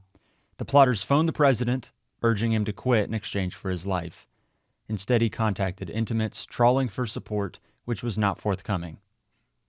At 8 o'clock that evening, Diem and New attempted a desperate gambit, slipping out of the palace and driving to Cologne through deserted streets, defying a curfew imposed by the army plotters. The two men took refuge in a house prepared by New for just such an emergency, with its own communication system. They were in Cologne when rebel troops shelled and finally stormed the palace, overcoming guards who died in defense of an absent Diem. Only after hours of fighting was the wrecked building secured, then looted. End quote. At 6 a.m. on November 3rd, Diem telephoned Big Min, the general, and he offered to negotiate terms for his resignation. The generals rejected the proposal, and in so doing, the subtext of it is they also rejected Diem's ability to exit the country with all of the respect a head of state would get. A few minutes after the first call, Diem called again. Max Hastings says, quote, he and his brother had decided to surrender unconditionally and were to be found at St. Francis Xavier, a Catholic church in Cologne. Generals look around at each other and have to be realizing that the coup worked. They dispatch a veteran policeman to go fetch the two brothers from the Catholic church in Cologne. As the story goes, the policeman and a group of men went to the church, shook the hands of Diem and New outside the church, loaded them into a truck, and said that they were taking them to a place where they would be safe from extremists. Diem and New hop into the back of the truck. The truck drives for a while, stops at some railroad tracks, and one of the officers pulls out a submachine gun and empties a clip into both Diem and New. Then the two bodies are taken to the generals, where then the generals report to Washington that the coup has been successful. Ambassador Lodge summoned the generals to the embassy, where he described the coup as, quote, a remarkable performance in all respects. He then sent a cable to Washington that said, quote, "The prospects now are for a shorter war," end quote. Ambassador Lodge and Diem had a conversation on November 1st prior to the coup actually taking place. And I want you to keep in mind that Lodge has been conversing with the generals when this conversation takes place. Lodge knows, perhaps better than any other American, what is coming. He has been involved in encouraging the generals to move forward with it. He has believed from the get-go that a coup is necessary. And then when the coup does take place, he basically, claps himself on the back, claps the generals on the back, says, "Great job, everybody. We did good." This is a conversation between President Diem and Ambassador Lodge on 4:30 p.m. November 1st, 1963. Diem cables Ambassador Lodge and says, quote, "Some units have made a rebellion and I want to know what is the attitude of the U.S." Lodge replies, "I do not feel well enough informed to be able to tell you. I have heard the shooting, but I'm not acquainted with all the facts. Also, it is 4:30 a.m. in Washington, and the U.S. government cannot possibly have a view." Diem then says, "But you must have some general ideas. After all, I am a chief of state. I have tried to do my duty. I want to do now what duty and good sense require. I believe in duty above all." Lodge says, "You have certainly done your duty. As I told you only this morning, I admire your courage and your great contributions to your country. No one can take away from you the credit for all you have done. Now I am worried about your physical safety. I have a report that those in charge of the current activity offer you and your brother safe conduct out of the country if you resign. Had you heard this?" Diem said no. Then after a pause, "You have my telephone number." Lodge then says, "Yes, if I can do anything for your physical safety, please call me." Diem's last words to Ambassador Lodge were, "I am trying to reestablish order." End quote. After news of Diem and New's expiration, there is partying in Saigon. Max Hastings says, quote, "There were public celebrations in Saigon and other cities, and the deposed dictator's image was exultantly torn from the walls of public buildings. Hundreds of political prisoners, some showing marks of torture, were set free. An incongruous memory lingered in the minds of many Saigonese. A ban on dancing imposed by Madame New in the alleged interests of public morality was rescinded. Thousands danced, figuratively, on the Ngos' graves." End quote. Then you have this bit of contrast between this theme that has been present the entire time, where the United States is so concerned with perception. Did we do the right thing? Is history going to look back on us with favorable eyes? And yet, they have just purported the execution of a world leader. And you get these mixed feelings afterwards because Diem is bad for business. New is bad for business. And yet, like the McNamara report said, you've got to exit the war with minimal backlash from atrocities or from poor conduct. You can't have an unacceptable taint from methods used. And it feels like things have just begun, and there's already an associated taint from methods used. But on the other side, Diem is gone. And the military junta that sort of takes control, with big men being the face of it, you have this potential hope that South Vietnam can become a true democracy. People are celebrating in the streets. Reports from around the world are that there's this exultant feel in Saigon.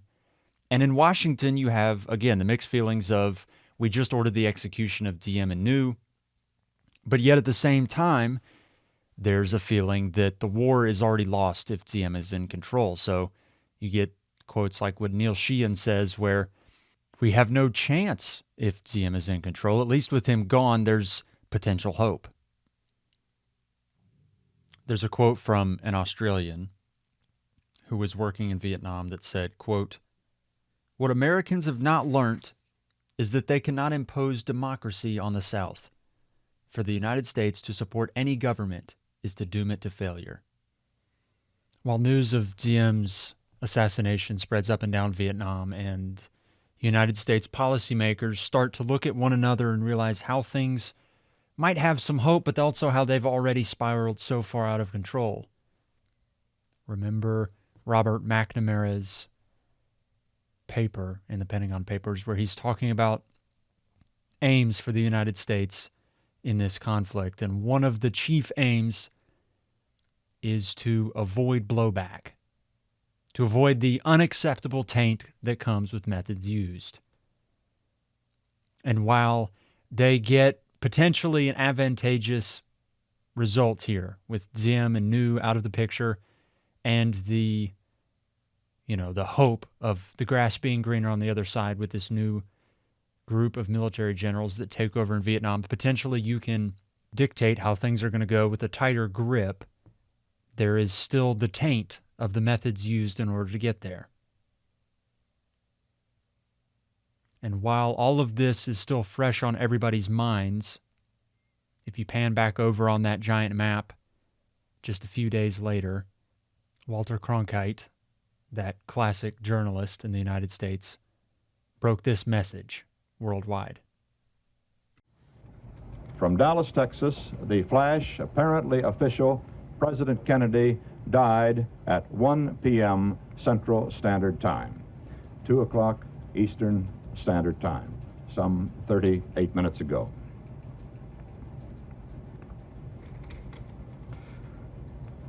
Vice President Lyndon Johnson has left the hospital in Dallas, but we do not know to where he has proceeded. Presumably, he will be taking the oath of office shortly and become the 36th President of the United States. Boom! Everything's changed. President Kennedy was shot and killed in his motorcade in Dallas, Texas on November 22nd, 1963, just a couple weeks after Ngo Dinh Diem and his brother Nhu were assassinated in South Vietnam. When finding that clip of Walter Cronkite, I just was struck the pause in the middle. And you can see it on video too, where he gets the piece of paper, it's handed to him by his producer, and he looks down at it, and this trusted voice of the American people has to break the news to everyone that John F. Kennedy's been shot and killed. And the pause, I left it in there just because to me it was so poignant. It symbolized the shock that spread around the world when JFK was shot. Obviously, anytime a world leader is assassinated, you get the feelings like, this wasn't supposed to happen. How could this happen? It's such a surprise. It comes out of nowhere, and you don't even know what to do next, and you have to pivot and all the things that come along with that. Walter Cronkite's pause, and then his clearing of his throat, it just perfectly encapsulates, in my mind, the shock that comes in a moment like that. Max Hastings titles a section of his book on the Vietnam War, 1963, Coffins for Two Presidents. And he ends that section of his book by quoting American Field Artillery Officer Doug Johnson, who said, quote, "The first major turning point in the war was the assassination of Diem. From that day, we had lost the moral high ground. Everyone knew that we were complicit. Who was going to trust us? Serving in Vietnam, I thought, I will do the best I can, and I wish these people well, without much hope that this will end in a good way." End quote. The guy that takes over for John F. Kennedy is Lyndon Johnson. If you notice anything about the Johnson administration or Johnson himself, is that he's entirely different from John F. Kennedy in almost every imaginable way. John F. Kennedy is the youngest guy to ever be president, this dashing sort of guy, a northerner, one of the northern grandees from a, powerful family in Massachusetts. Whereas Lyndon Johnson is a Texas rancher, comes along with all of the affectations of a Texas rancher and still has this same kind of like blowhard quality about him. And anytime you read things that Lyndon Johnson said, there's always kind of this rough edge to it. Sometimes when you're making these podcasts, I go down bizarre rabbit holes in the name of research, right? And if you go on YouTube, you can find all kinds of different things, obviously. And one of the videos I found was a recording of a phone call Lyndon Johnson made to his tailor. And in this phone call, he's talking about how he wants to change the lining of his suits because they're too tight in the groin area. And the way he just kind of unashamedly, talks about the fact that he wants a different lining in his suit, it's just, it's something that you're not going to see every president saying on, the phone to their tailor. He's got this abrasiveness, I'm not even sure what to call it. There's just something about him where, at the very minimum, if you don't know anything about Lyndon Johnson, he's entirely different from John Kennedy. And Lyndon Johnson inherits the stable of horses that Kennedy put together, the best and the brightest, as David Halberstam called them. The cabinet that John Kennedy put together were filled with analysts and people from the private sector, social elites. And Lyndon Johnson feels like the odd man out. He's the vice president, but he feels like the guy that doesn't quite fit in the cabinet. You compare him to Robert McNamara, Dulles before McNamara, McGeorge Bundy. Like these guys are very different than how Lyndon Johnson carries himself. And yet Johnson continues on with John F. Kennedy's cabinet, saying at one point that he kept on the 11 cowhands, as only a Texas rancher could say. But Lyndon Johnson inherits a situation that is incredibly difficult, and it's why all of the counterfactuals in the years since have wondered how John F. Kennedy would have handled it, because Lyndon Johnson inherits a situation where you pretty much can't win on paper. Your two options are continue fighting in Vietnam or pull out. But if you pull out, you run the risk of destroying the American reputation around the world.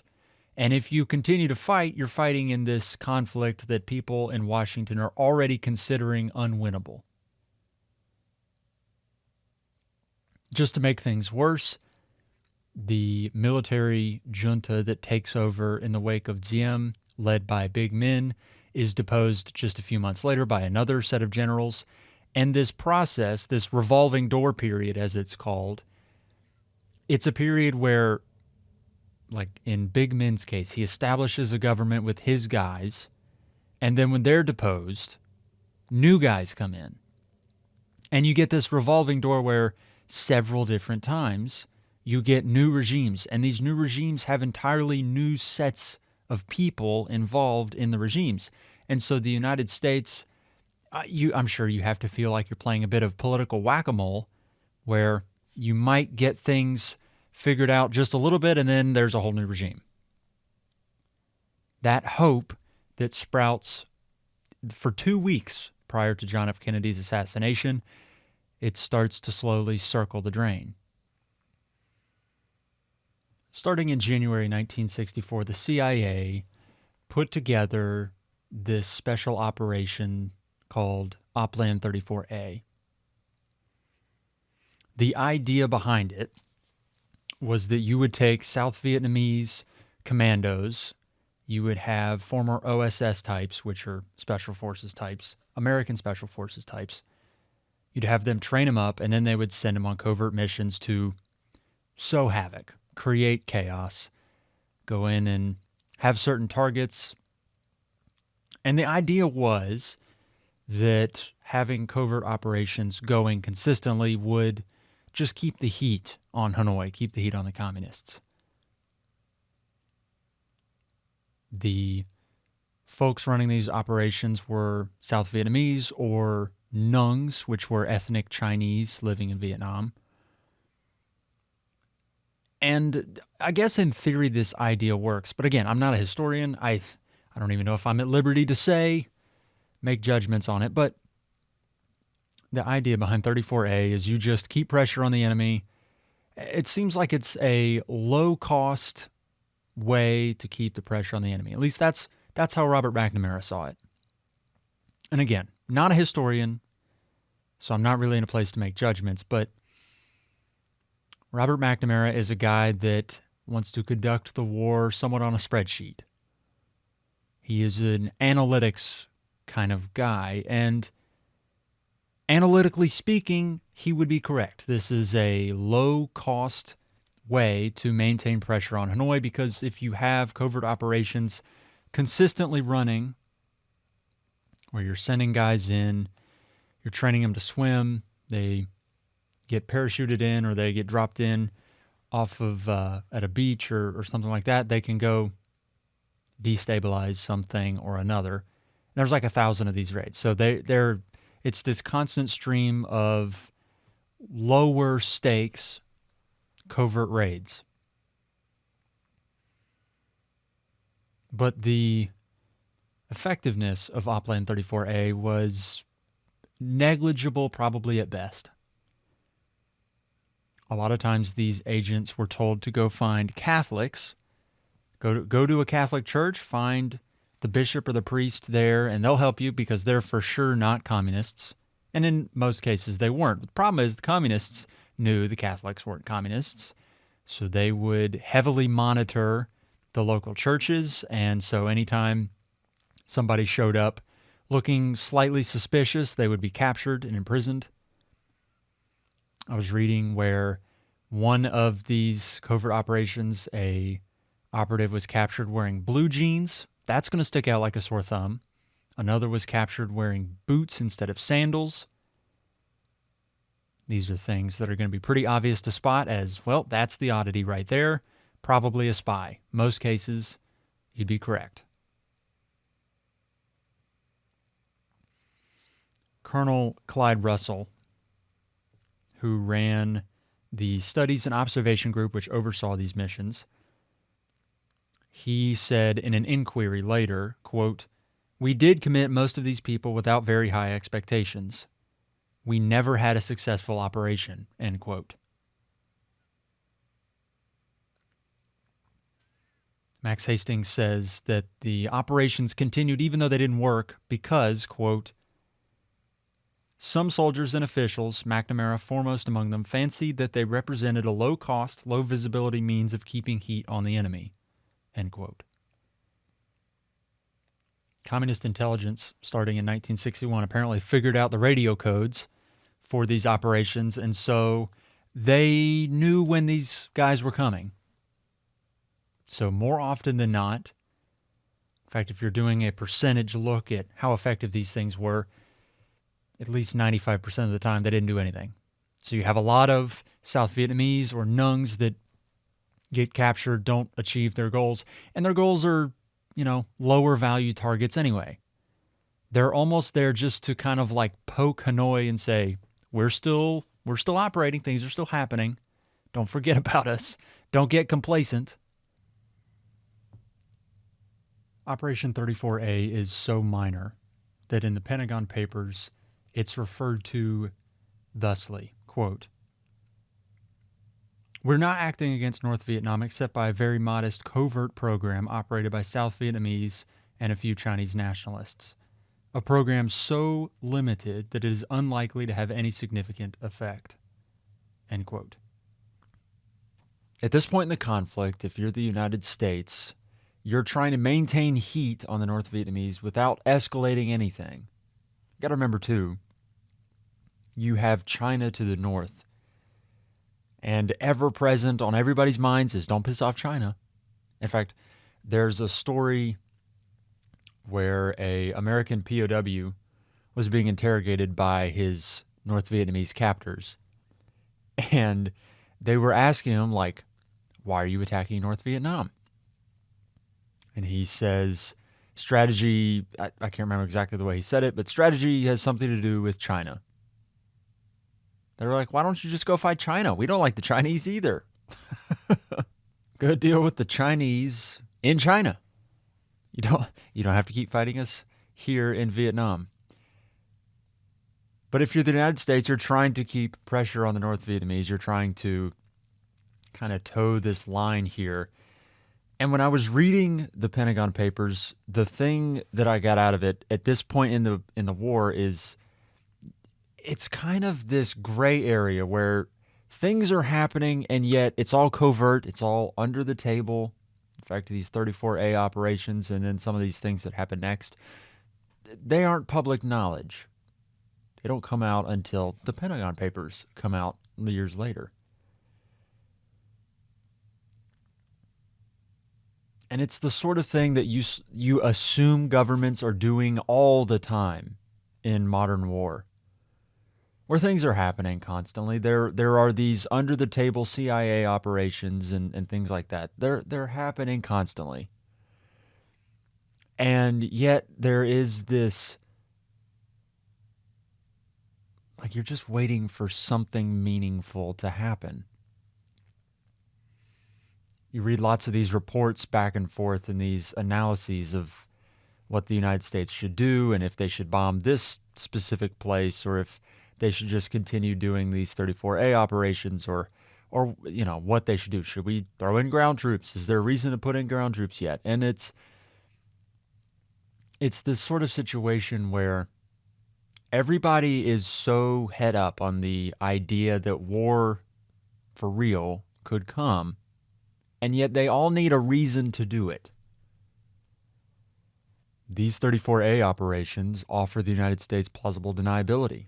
They're South Vietnamese commandos, often wearing United States stuff, but I mean, you can sweep that under the rug. You don't have to acknowledge that part of it. And as Max Hastings says, it just wasted a lot of South Vietnamese lives for no real output. And while the United States is taking part in all these covert operations, just because we haven't been talking about it doesn't mean it's not happening. The Viet Cong are performing countless acts of terror up and down South Vietnam. And this is something it's hard to describe individual instances because they're constant, like so prevalent throughout this entire period. The North Vietnamese guerrillas are attacking anything and everything, and they are so effective. They will attack village chiefs. You read stories about Viet Cong will come into a village and decapitate the village chief, hang his body up so everybody can see it. The overseers of the Agroville project, the Vietnamese overseers, they were executed multiple times. And the Viet Cong are dodging in and out of Saigon, bombing things. You know, you'll see different bombings of hotels or plazas or roads, streets, vehicles, individual bombings where here and there Americans will die, soldiers will die, generals will die, Vietnamese will die. And it's these little bombings here and there, but they're so prevalent and constant, it's like it's on everybody's mind. These acts of terror were organized by the head of Viet Cong activities in the South, Le Duan. And we haven't talked about Le Duan very much, but that's not because he's not important. It's because the story almost has bounced around him, but now it feels like it's a good time to settle in on him. Le Duan is going to be the most important Vietnamese figure, perhaps in this entire second war in Indochina. There's two types of communist revolutionaries at this period in time. You have the intellectuals, people who came to communism because they read Karl Marx or they were influenced by other thought leaders around them, and they came to the ideas intellectually. But then you have the other type of communist revolutionary this time. It's somebody who came to it a bit more concretely. In the case of Lezoin and a lot of his other contemporaries, these were revolutionaries fighting the French for years, and they were imprisoned for years. Lezoin was imprisoned for at least 10 years in a French prison in Indochina. He was organizing guerrilla activities as soon as 1931. He was imprisoned by the French 2 separate times. The entirety of World War II goes on while Lezoin is in prison. And these prisons are not, the Ritz, by any stretch of the imagination. These are incredibly dank, awful, rat-infested prisons. And the type of individual that comes out of these prisons is a certain hard individual. So there's a distinct contrast between the ilk of Ho Chi Minh, Vo Nguyen Giap, Pham Van Dong, the intellectuals, and a Lezoin, somebody who is even more militant than his contemporaries in Hanoi, somebody who is, he's just not a nice fella. I was reading a story about, we don't know much about Lezoin's personal life, but I was reading a story where it's talking about how he had a wife, took another wife, and in the process of taking another wife, the Communist Party sent his previous wife away to China for re-education because it would look real bad for him to have cheated on his first wife. So the second wife comes in, takes the first wife's children away from her, and she's sent away to China. She doesn't see her kids again until the 80s. And it's the one anecdote that we really have about Lezoin's life. There's not much there. He is a underground guerrilla fighter that becomes a very integral part of the Communist Party. And yet, just like with Ho Chi Minh, there is kind of this propaganda haze surrounding Lezoin in later years. He'd be referred to as second son. You can see a pattern here, right? If Ho Chi Minh is Uncle Ho and Lezoin is second son, you can see there's this association with these communist leaders as members of your family. Again, the communists are trying to purport this propaganda that the heads of the Communist Party are close to you, close to the peasants. They're somebody you can trust. After 1954, Lezoin organizes the Viet Cong in South Vietnam. And we have not really stuck on naming conventions at this point because it is a fluid thing. So allow me to streamline it here for a second. In the First War in Indochina, they're referred to as the Viet Minh. You have the Democratic Republic of Vietnam, which kind of remains, and their military arm, the guerrilla arm, is the Viet Minh. After 1954, Lezoin is one of the primary instigators of the National Liberation Front, or the Viet Cong, which is a derogatory term, essentially, for Vietnamese communists. So under Lezoin, the Viet Cong that has become kind of ubiquitous with this whole thing is established, and it becomes a sort of thing where this post that he establishes in the South becomes kind of a launching off point for if you want your communist politician to gain power in the North, in Hanoi. If you want to prove your mettle, you go down south, you organize guerrilla activities there, and Lezoin is the first of these leaders of this southern post of the militant arm of the Communist Party. He takes Mao Zedong's idea of guerrilla insurgency and just dials it up. It's constant acts of terror, and they're incredibly effective. Now, Diem's brother Nu has his secret police, and they are quite effective themselves at stamping out communists. But once Diem and Nu are removed from the picture, there's really nobody standing in the communist way, and the Viet Cong are able to almost run wild all over the countryside. The whole conflict is almost writ large in the contrast between how Le Duan is able to operate the Viet Cong insurgents, guerrillas, in the South and the South Vietnamese government. Because after Diem is deposed and Big Min sets up his military junta, they are then deposed a few months later by a guy named Khan. Khan seems like he's going to work out pretty good. The United States are saying he's taking U.S. instruction pretty well. We don't know how well he can actually organize the country and the army, but hey, he's taking instruction well.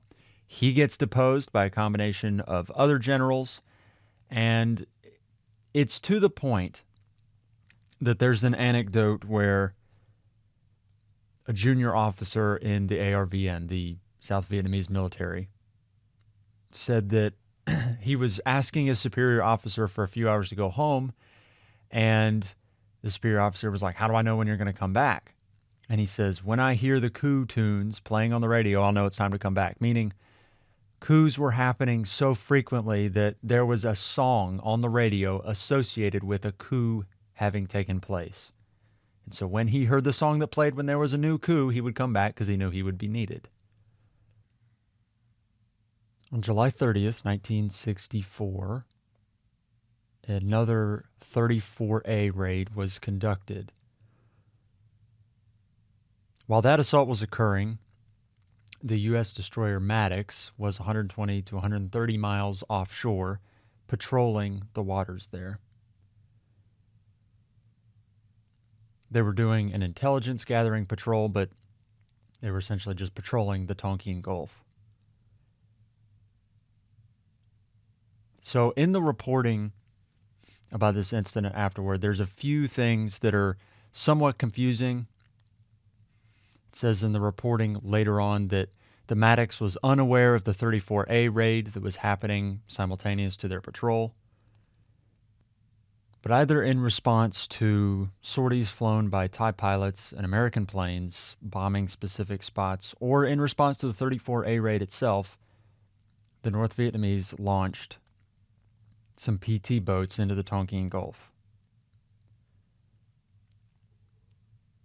The Pentagon Papers gives us a play-by-play of how this all went down. Quote, "The destroyer reached the northernmost point of her assigned patrol track the same day and headed south again. When the North Vietnamese PT boats began their high-speed run at her at a distance of approximately 10 miles, the destroyer was 23 miles from the coast and heading further into international waters," the study says. Apparently, it explains, these boats had mistaken Maddox for a South Vietnamese escort vessel. In the ensuing engagement, 2 of the torpedo boats were damaged by planes launched from the aircraft carrier Ticonderoga, stationed to the south for reasons the study does not explain. A 3rd PT boat was knocked dead in the water, sunk by a direct hit from one of the Maddox's 5-inch guns. End quote. So after this minor engagement in the Gulf, Lyndon Johnson ordered that the Maddox would be reinforced by the destroyer Sea Turner Joy, probably thinking nobody would be foolish enough to attack 2 destroyers. On August 3rd, another 34A operation took place. This time the Maddox was aware of the operation. And on the 4th, the 2 destroyers, the Turner Joy and the Maddox, resumed their offshore eavesdropping operation that they were doing in order to collect information to send back to MACV Military Command in Saigon. While on the patrol, the Maddox reported 2 skunks, which were surface radar contacts, and 3 bogies, air radar contacts. Planes overhead reported seeing the destroyer's wakes in the darkness, but they couldn't see any contact with hostile craft. But the Maddox found a new radar contact at 9,800 yards and apparently closing at 40 knots. The Turner Joy's radar operator also reported activity, and then the sonar team reported seeing something underwater, which they interpreted to be a torpedo. Then Maddox's Captain Herrick reported that his ships were firing on attackers, but they were finding it very difficult to maintain radar lock on the potential attacks. The Maddox couldn't get any positive radar locks on anything, but the Turner Joy apparently did and fired over 300 rounds of ammunition.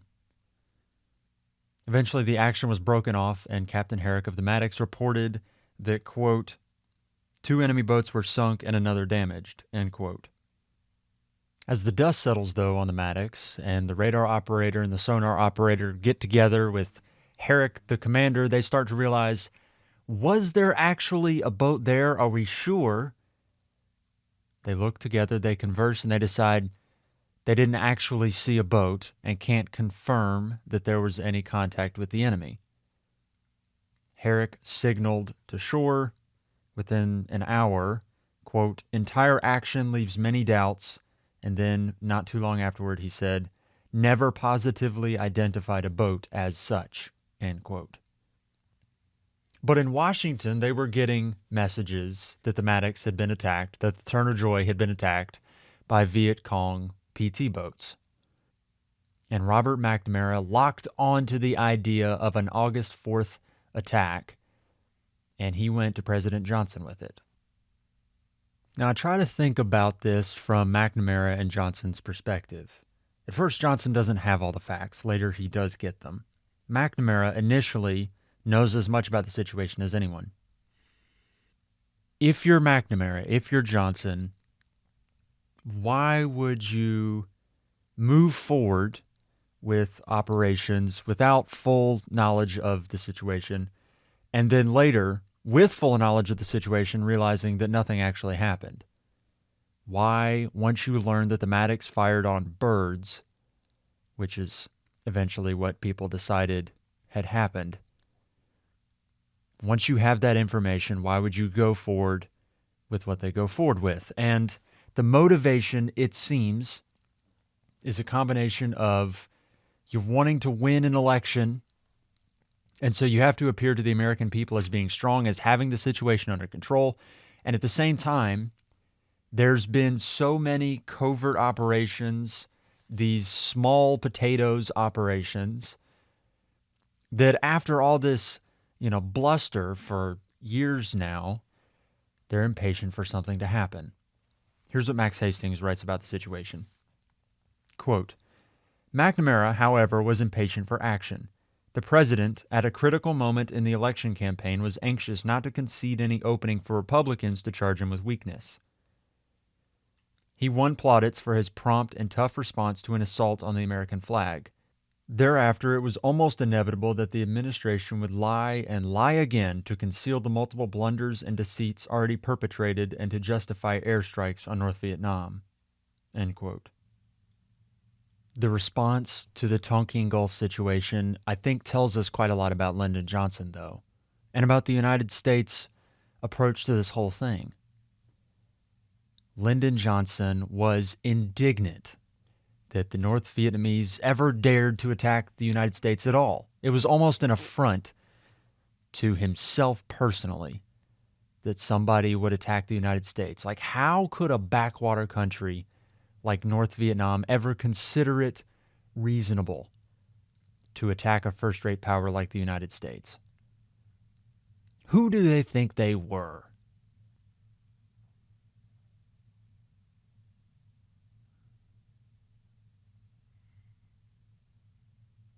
In the period after the Tonkin Gulf clash, though, McNamara and Johnson had to make it look like the Vietnamese were the aggressors, that what had actually taken place hadn't actually taken place. Because if Congress knows that you've almost incited the Vietnamese with these 34A operations and T-28 operations, and with having the Maddox and the Turner Joy where they were, you weren't going to get the unlimited blank check that you wanted in order to execute whatever operations you wanted to execute. And so McNamara appeared before the Senate and said, quote, our Navy played absolutely no part in, was not associated with, was not aware of any South Vietnamese actions in the same operational area as the Maddox, end quote. Despite doubts from men on the Maddox and their reports afterwards, doubts that there had ever been PT boats which they fired upon. McNamara used the cablegrams initially sent back that contact had been made, that they had fired on operational enemies, as pretext for getting the Tonkin Gulf resolution passed through Congress. Because in Congress's eyes, with the information they are given by Robert McNamara, their choices are fairly limited. The choice is, are you allowed to respond in a situation when you're fired upon? Which Americans will say yes. Of course, in this situation, they weren't fired upon. And so Congress is given faulty information with which it needs to make a decision. And the decision that they ultimately come to is to pass the Tonkin Gulf resolution, which gives the president a blank check that he can cash for whatever he needs to cash in whatever operations he decides to move forward with in Southeast Asia. The issue with this sort of blank check kind of document given from Congress to the presidency is, as Harry Summers says in his book on strategy, it doesn't bind the will of the people to the war effort. What's he mean by that? Well, in a war like this, the Vietnam War, where a key aspect of it ends up being the response of people at home to the war effort and how that changes how policy is designed in the future, it's a sort of war where you want to bind the national will to winning that war. And at the outset, if your approach to fighting this war is one of, it seems like an under-the-table kind of deal, getting this Tonkin Gulf resolution passed through Congress. It is not a formal declaration of war, which, as Harry Summers would argue, it kind of binds the will to the war effort because it's like this official document that says America is going to war. And instead what you have are these 34A missions. You have the Tonkin Gulf incident itself, where nobody really knows what happened outside of a few people high up in the government. You've gotten a few bombing raids where the United States are providing planes to Thai fighter pilots, and they're bombing, up and down the Ho Chi Minh Trail and in Vietnam itself. But nobody knows about this stuff. And so you can't bind the national will to the war effort if the national, consciousness is not even aware of what's going on. But this too reminds me of one of the preconditions we had when we started this whole conversation, was that you have to think about this from the perspective of the people at the time with the information that they had at the time. And I have to remind myself that all of these people have World War II as the background for a lot of these decisions that they're making here. When they are thinking about Ho Chi Minh, they see Hitler. When they're thinking about world communism, they're thinking of Joseph Stalin, who's dead. He died in 1953, but they're still thinking about him. Harry Summers quotes Clausewitz in closing his chapter on this idea that a declaration of war would have bound the national will to the war effort. Here's the Clausewitz passage he quotes. Quote, "Not every war need be fought until one side collapses. When the motives and intentions of war are slight, we can imagine that the very faintest prospect of defeat might be enough to cause one side to yield. If, from the very start, the other side feels that this is probable, it will obviously concentrate on bringing about this probability rather than take the long way round and totally defeat the enemy." End quote. This is the push and pull as the war kicks up, because World War II was what you would call in strategy a total war. It is a war of national attrition, where these two countries that are fighting it out with one another are throwing haymakers, and pretty much the winner is just whoever is left standing at the end. It doesn't mean that you necessarily won, it just means you outlasted your opponent. The United States going into the Vietnam War is having that play in the back of their minds. They're thinking that this is probably going to be some sort of a total war. And they feel like with all the capabilities of the United States, that it will just be easy peasy to outlast the Vietnamese in a total war. But the conditions on the ground don't call for a total war. Because if you fight a total war, there's a pretty good chance China gets brought in. And so you have to fight what's called a limited war, which means you have certain objectives, but you also have kind of like a ceiling on what you're able to accomplish. You almost hamstring yourself. And it's not necessarily in a bad way. It's just that you have certain objectives in a limited war that don't require you sending everything in the kitchen sink at those objectives. Your strategists at the outset say, yeah, it's probably not a good idea if we throw every single thing we have at this war, because there's a good chance if we do that, it brings those other communist powers into the conflict. So you got to fight it limited style. The other idea around how to conduct this war developed in the many years previous after World War II. One of the main strategy concepts that gained steam amongst U.S. generals was the idea of strategic bombing.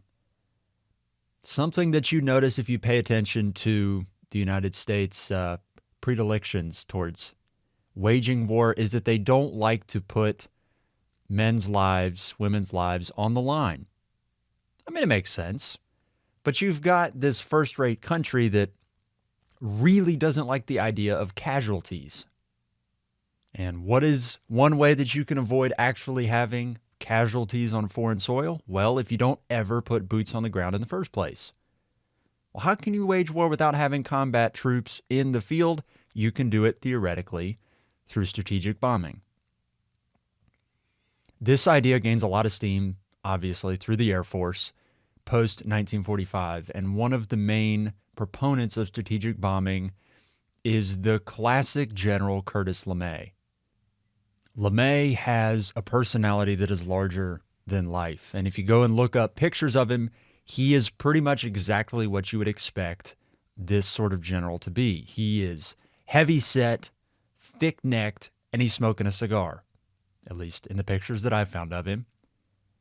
LeMay is credited with lots of quotes that almost seem like something that nobody actually said in actuality. But, I mean, there's some quotes like, there's no innocent civilians, so I don't mind bombing civilians.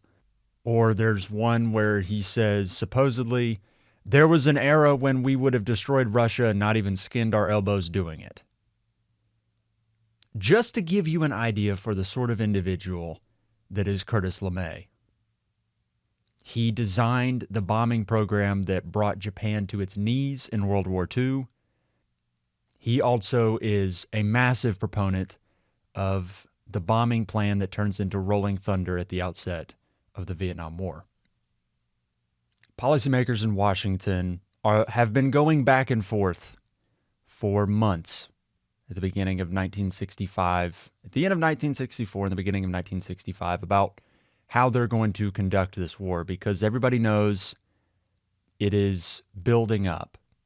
And after the Tonkin Gulf, and once they achieve the Tonkin Gulf resolution, where they have the blank check, they just got to figure out how they want to cash it. It becomes a matter of, we know that we're going to escalate this thing. It's just a matter of how are we going to do it. The two main questions on the table are we going to send combat troops in, and that's going to be the backbone of whatever we do next, or are we going to conduct a strategic bombing campaign, and that be how we conduct this thing? I'm sure you can imagine which side of that argument Curtis LeMay came down on. Big proponent of strategic bombing, Curtis LeMay. So, of course, he is lobbying for strategic bombing being what Lyndon Johnson orders done at the outset of the war. Curtis LeMay is attributed with a quote where he says, quote, "We should bomb the North Vietnamese back into the Stone Age," end quote. That quote on its own got legs and became kind of one of those rallying cries or or the sort of thing that gets wrapped up in the moment and goes down in history as something that you remember the moment by. You know, when you're talking about Curtis LeMay, more often than not, you're going to bring up that Stone Age quote. People say, oh my God, how can you talk about bombing a country into the Stone Age? And it comes at a time when atomic bombs are so prevalent in this whole strategic bombing kind of conversation. And when Curtis LeMay says we should bomb the North Vietnamese in the Stone Age, what's he actually saying? Well, he's saying you should probably employ some atomic bombs in the whole thing. Reminds me of the Albert Einstein quote when he says, I don't know how World War III is going to be fought, but I can guarantee you that whatever comes after that will be fought with sticks and stones. And Curtis LeMay is advocating for the hurrying up of that stick and stone war, bombing the Vietnamese into the Stone Age. It sounds a little barbaric when you think about it in those terms, but you also got to think about it with flipping the other side of the coin and seeing what those Washington policymakers would have valued at the time. They valued American lives. And again, how do you protect American lives? Well, you're not going to lose as many if the only real lives that are in danger are the pilots dropping these bombs instead of, you know, the combat troops that would theoretically be on the ground as your alternative. And that's baked into this whole strategic bombing concept because as a concept, it seems incredibly aggressive. And it is. But it is aggressive for a reason. Because if you go and bomb your enemy into the Stone Age, theoretically, while you would be conducting yourself, you know, questionably by the morals of the time, you might accumulate some unacceptable taint from methods used, as that one report said. But one thing you will not do is endanger American lives. And theoretically, if you adopt a bombing campaign, you save lives in the long run. If you think about it in those terms, it's a weird catch-22, but it's one where, I don't know, are you really aggressive, really barbaric, and save lives in the long run? Or do you send in combat troops and do the quote-unquote moral thing, but you potentially lose more lives in the process in the long run? It's a dicey little situation. This is all playing in the back of the minds of Washington, D.C. policymakers in 1965, when a few communist insurgents get into Camp Holloway at Pleiku and mortar and bomb the American installations there.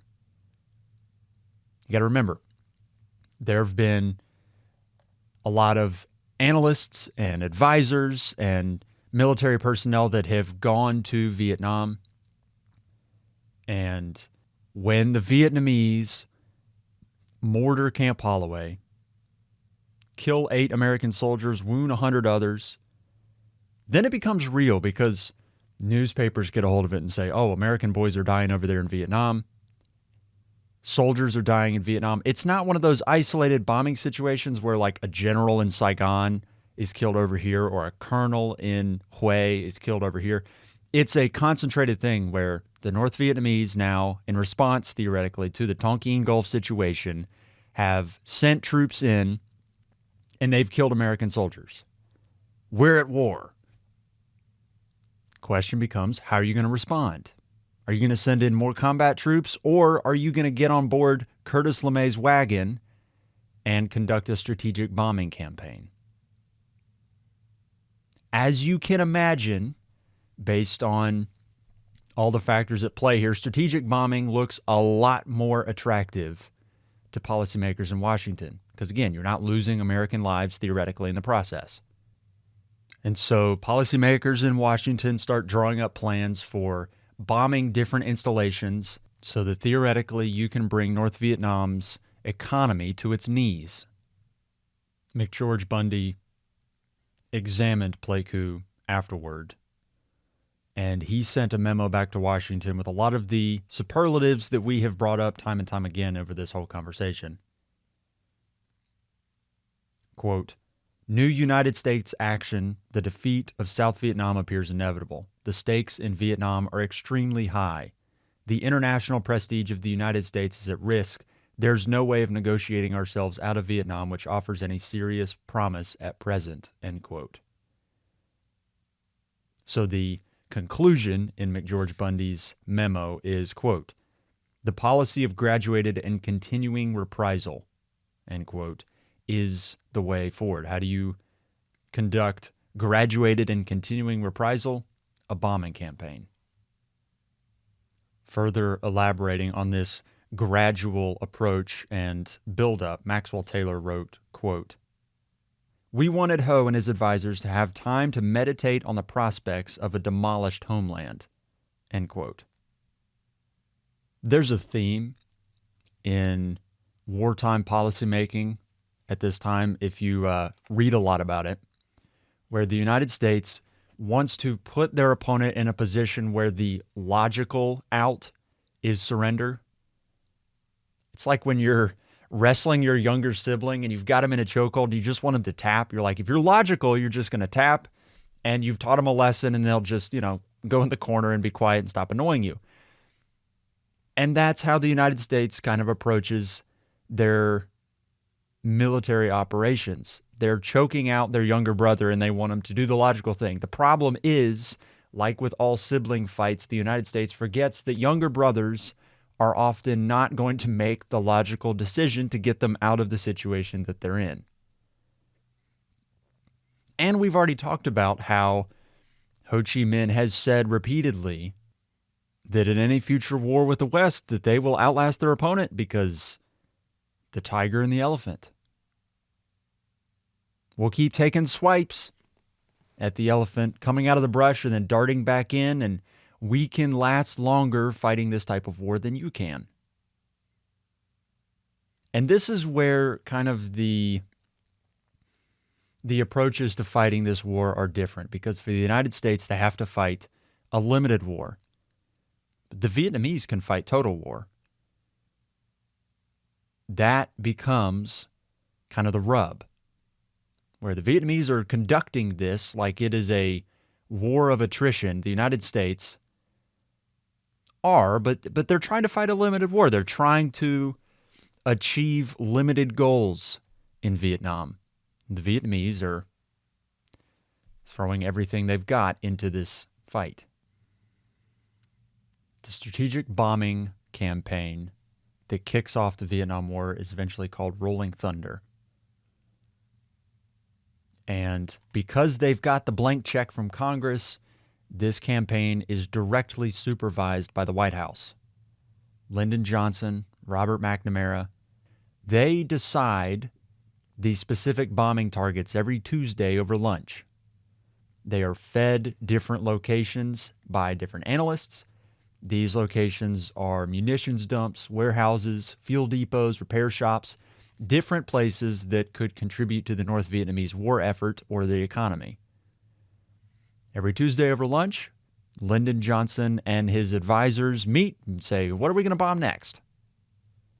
They send their bombing targets 9,000 miles away to Vietnam to these pilots, and then these pilots go and conduct these operations.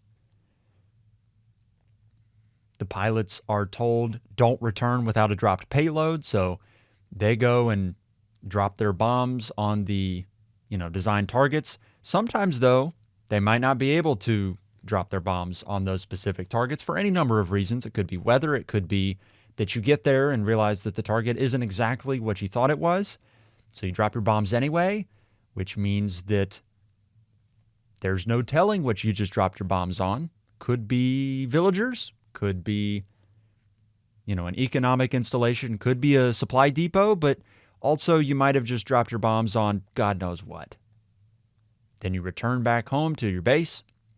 You tell your supervisor, yep, all good. We dropped our bombs on that thing. And then the supervisor sends that report back to Washington. Washington goes, great, claps their hands, wipes their hands, says, okay, what are we going to bomb next?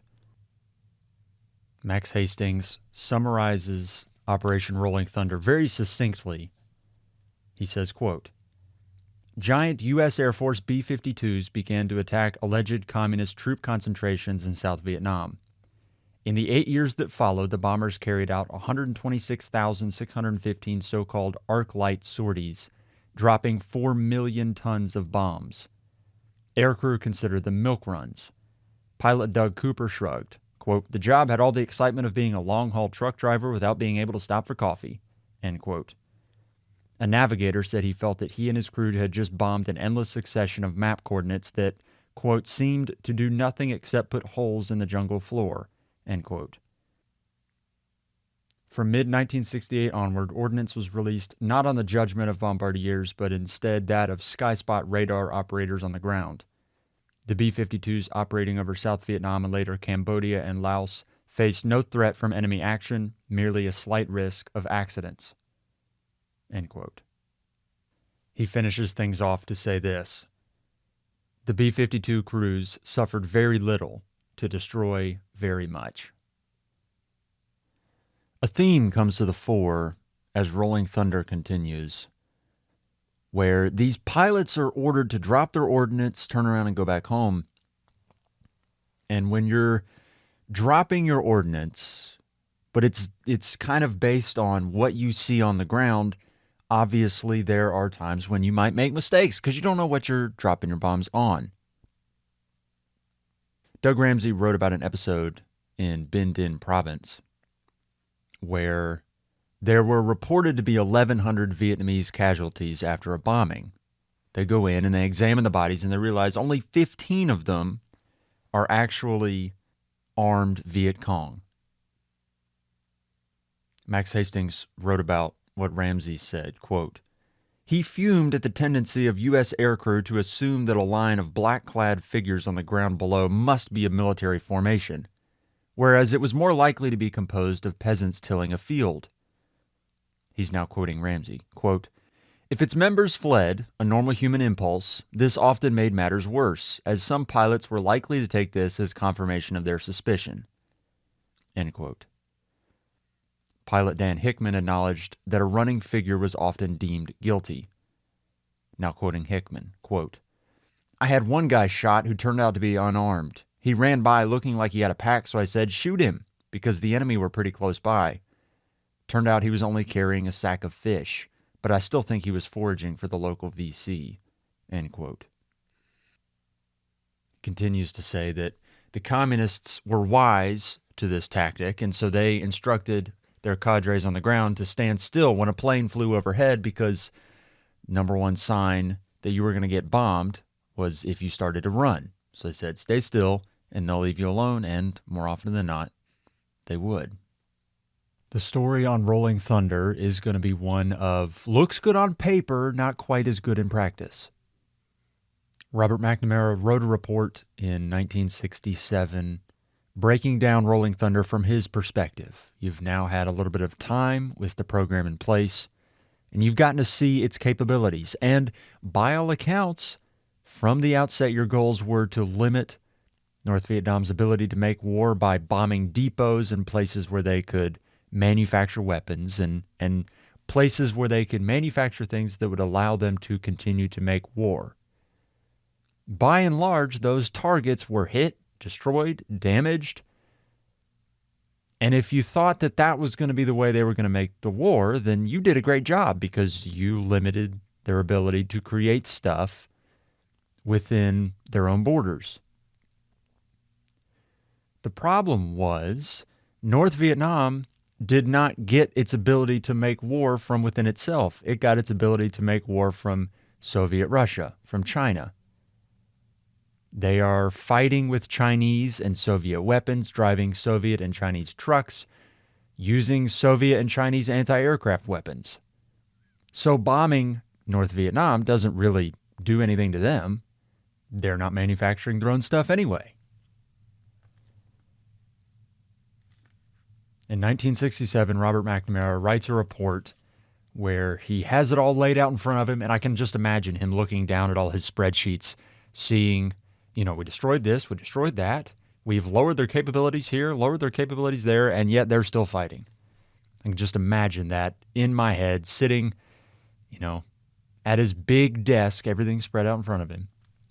He writes, quote, "With respect to interdiction of men and material, it now appears that no combination of actions against the North short of destruction of the regime or occupation of North Vietnamese territory would physically reduce the flow of men and material below the relatively small amount needed by enemy forces to continue the war in the South.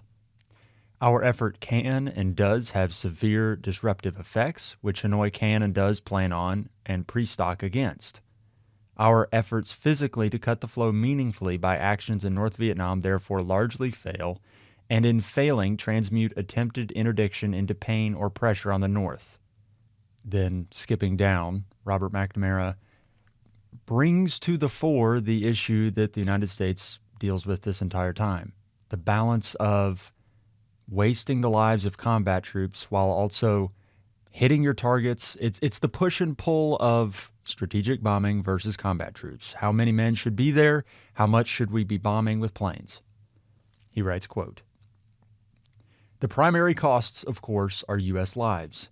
The air campaign against heavily defended areas costs us one pilot in every 40 sorties. In addition, an important but hard to measure cost is domestic and world opinion. There may be a limit beyond which many Americans and much of the world will not permit the United States to go. The picture of the world's greatest superpower killing or seriously injuring 1,000 non-combatants a week while trying to pound a tiny backward nation into submission on an issue whose merits are hotly disputed is not a pretty one. It could conceivably produce a costly distortion in the American national consciousness and in the world image of the United States, especially if the damage to North Vietnam is complete enough to be, quote, successful." He finishes the report by saying this: "The most important risk, however, is the likely Soviet, Chinese, and North Vietnamese reaction to intensified U.S. air attacks, harbor mining, and ground actions against North Vietnam." End quote. So what is the lasting memory of Rolling Thunder? It is one where it looked good on paper, it didn't work in practice. Hawks in Washington begin to urge Johnson that not only should they continue the sustained bombing, but they should also increase the number of American troops in Vietnam. In June 1965, Robert McNamara orders the number increased to 70,000 military personnel. But policymakers in Washington are saying that that number should be closer to 175,000. Meanwhile, people that are making prognostications about what do you actually need in order to win this war, they say 500,000 men. Of course, that's not feasible to Washington at the time. They're like, there's no way we're putting 500,000 U.S. troops in Vietnam. We're going to continue bombing them into the Stone Age, as LeMay said.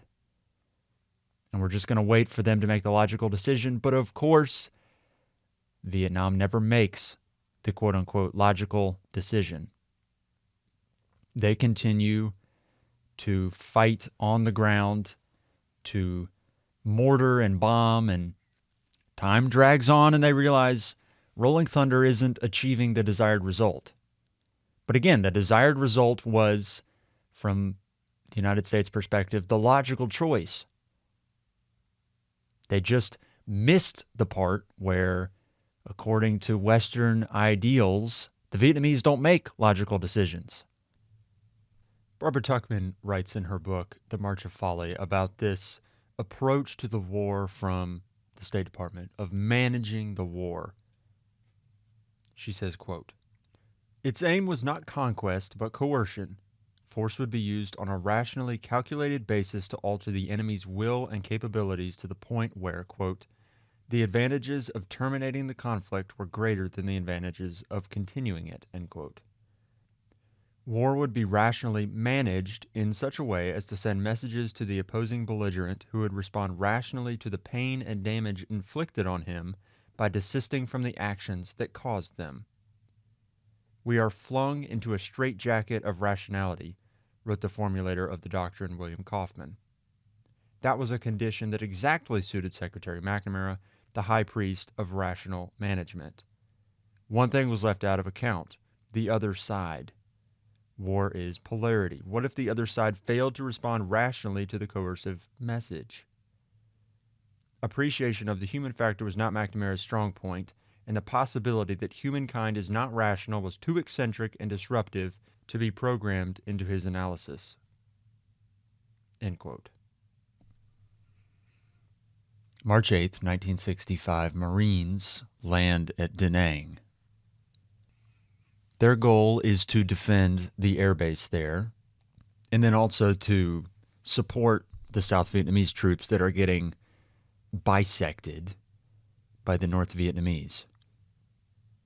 The nasty reality that they've all got to face is that while they're ordered to stand down, you're not going to fight the North Vietnamese at any point. Don't fight the Viet Cong. It's from up top. While they're ordered to stand down, the South Vietnamese army is getting destroyed, piecemeal. And on the ground, United States soldiers have to come to grips with the reality that if they want the South Vietnamese to fight the war, fight their own war, as is the public-facing posture, either they're going to have to get a lot better really quick, or the United States is going to have to ditch that posture entirely. I found an account from South Vietnamese officer Duan Phuong Hai, and apologies if I butchered the name. Vietnamese names are hard. He writes about a skirmish with the North Vietnamese army, quote, "Next afternoon, June 12th, while the platoon was approaching a rubber plantation, a ferocious firefight erupted. Beneath a storm of incoming mortar bombs, High requested air and artillery support, but was turned down. The plantation compound was crowded with civilians, he was told. I shouted into my radio, "What motherfucking civilians? They're VC!" All I could see were men wearing yellow-green khaki uniforms and pith helmets running all around the rubber processing plant and housing compounds. End quote. He recounts how his forces ran toward the compound and then just waited for the counterattack. Then the account continues. Enemy troops swarmed forward. Once again, the airborne begged for air and artillery support, and once again were refused. Much later, as firing belatedly subsided, High learned that his company commander was dead, along with an elderly second lieutenant who had somehow survived 20 years of war until his luck ran out that day. High continues, quote, Our battalion had virtually disintegrated. All 4 company commanders were dead. Suddenly, I saw stars in front of my eyes. My arm flew upward and my AR-15 dropped from my grasp. I collapsed next to a machine gun which was still spraying fire at the enemy. End quote. Max Hastings picks up the narrative. He says, When he regained consciousness, darkness was falling. Rain dripped from the rubber trees and a dead enemy soldier lay across his stomach. His face and right arm were acutely painful. One AK-47 round had cut through his cheekbone and nose, while 2 more had passed through his right arm. He was soaked in blood from the VC corpse, which he was somehow able to push aside. Then he crawled to the base of a rubber tree and lay listening to enemy troops searching the battlefield, cursing considerably about their own losses. High continues his account. Quote, The 2 of us lay there, one dead and one still alive, our bodies curled up next to each other. I looked at Tam sadly, one of his comrades, thinking of our good and bad times together. I thought about my parents who would be eating dinner at this time and wondering about me. My mother would have run over to the family altar and lit an incense stick for me. End quote. Hastings continues. As High lay nursing his pain among so many dead men, the bombs and cannon fire that might have saved them a few hours earlier raked the area, lit up by flares. He eventually staggered to join a small group of stragglers, mostly wounded like himself. For 2 days, they dragged themselves across the devastated landscape until they reached a friendly base, where doctors found his wounds unsurprisingly infected. He proved to be almost the only surviving officer of his battalion, which had lost over 200 dead and around 3 times as many wounded. End quote. When American Marines land at Da Nang, you get this weird mix where they're hailed by local schoolgirls and the mayor as like the saviors, and there's a picture where the commanding officer of that landing is wearing a laurel of flowers, and apparently the mayor, as the soldiers are getting off the boats on the beach, the mayor's delivering like a speech or something. If you can just imagine this kind of weird moment where the Marines are like trying not to be, disrespectful to the South Vietnamese, hailing them as like a savior, but it's this weird moment where, like, if you're there, you can't help but feel incredibly awkward. You get signs as the Marines settle in, 3,500 of them, which eventually expands to about 5,000. They reinforce this base at Da Nang, and they're there to reinforce the South Vietnamese. South Vietnamese don't really want to leave. And there's this contrast almost between how the United States Marines want to operate, and, they have their codes of conduct, and the South Vietnamese don't quite hold up to those same codes of conduct. And if you go back and read about it, you'll see quotes from Marines where they're talking about how the South Vietnamese are, so undisciplined. They don't have rifle discipline. They're accidentally firing shots off when they don't mean to. But then at the same time, the first casualties these Marines suffer, it's not in combat against the Viet Cong. It's 3 Marines are out on patrol outside the wire at the base there. They get lost and separated, and it's dark, and 2 Marines get separated from the third, and the third, carries on, and the 2 Marines come up behind him, and the third gets spooked. He turns around and he shoots his 2 buddies and kills them. Phil Caputo writes about his welcome to Vietnam moment, as it were. The football players talk about their welcome to the NFL moment, where they, graduate from college, they go to the NFL, they get there, and, these are talented players, and yet it's just an entirely different sort of game. And they talk about their welcome to the NFL moment, maybe when they get hit really hard, or, they just realize that they have graduated to an altogether different thing than what they're used to. Phil Caputo writes about his welcome to Vietnam moment as a member of these Marines that land at Da Nang. He says, quote, 2 Australian commandos, advisors to an ARV and Ranger group, walked into Charlie Company's area. They were tough-looking characters with hatchet-hard faces and were accompanied by an even tougher-looking Ranger, whose eyes had the burned-out expression of a man no longer troubled by the things he has seen and done. The Aussies looked up Sergeant Loker, Tester's platoon sergeant, who had once served as an advisor with them. There was a noisy reunion. A few of us, curious about these strangers, gathered nearby to listen. The Australians were describing a firefight they had been in that morning. The details of this clash have vanished from my memory, but I recall the shorter of the 2 saying that their patrol had taken a souvenir off the body of a dead VC. He pulled something from his pocket and, grinning, held it up in the way a fisherman posing for a photograph holds up a prized trout. It was an educational, if not an edifying sight. Nothing could have been better calculated to give an idea of the kind of war Vietnam was and the kind of things men are capable of in war if they stay in it long enough. I will not disguise my emotions. I was shocked by what I saw, partly because I had not expected to see such a thing, and partly because the man holding it was a mirror image of myself, a member of the English-speaking world.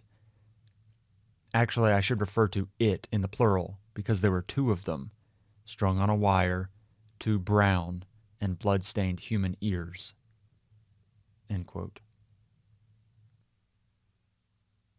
This is the nasty side of this, where you read accounts of what happens when you send 19-year-old boys into war. And when there's not enough oversight or whatever it is needed to kind of keep them in line. And there could be any number of reasons for this: the lack of discipline, the lack of quality NCOs, whatever you want to blame it on, it is there, and it's a bug of this whole conflict. You read stories over and over of these atrocities, these things that the English-speaking world would rather not be associated with them, much less the shining white beacon, the policeman, the United States. What does it do to your inner narrative of yourself if associated with that narrative that you keep telling yourself at night is this idea that you are the white knight, that you are occupying the moral high ground? What does it do to that narrative when you're confronted with the realities of war? For Philip Caputo and many others, it was incredibly shocking. But again, it is a feature of this entire conflict. After the attack on the Play May base in 1965, General Westmoreland ordered troops in the area to go on search and destroy missions to find NVA forces and engage them.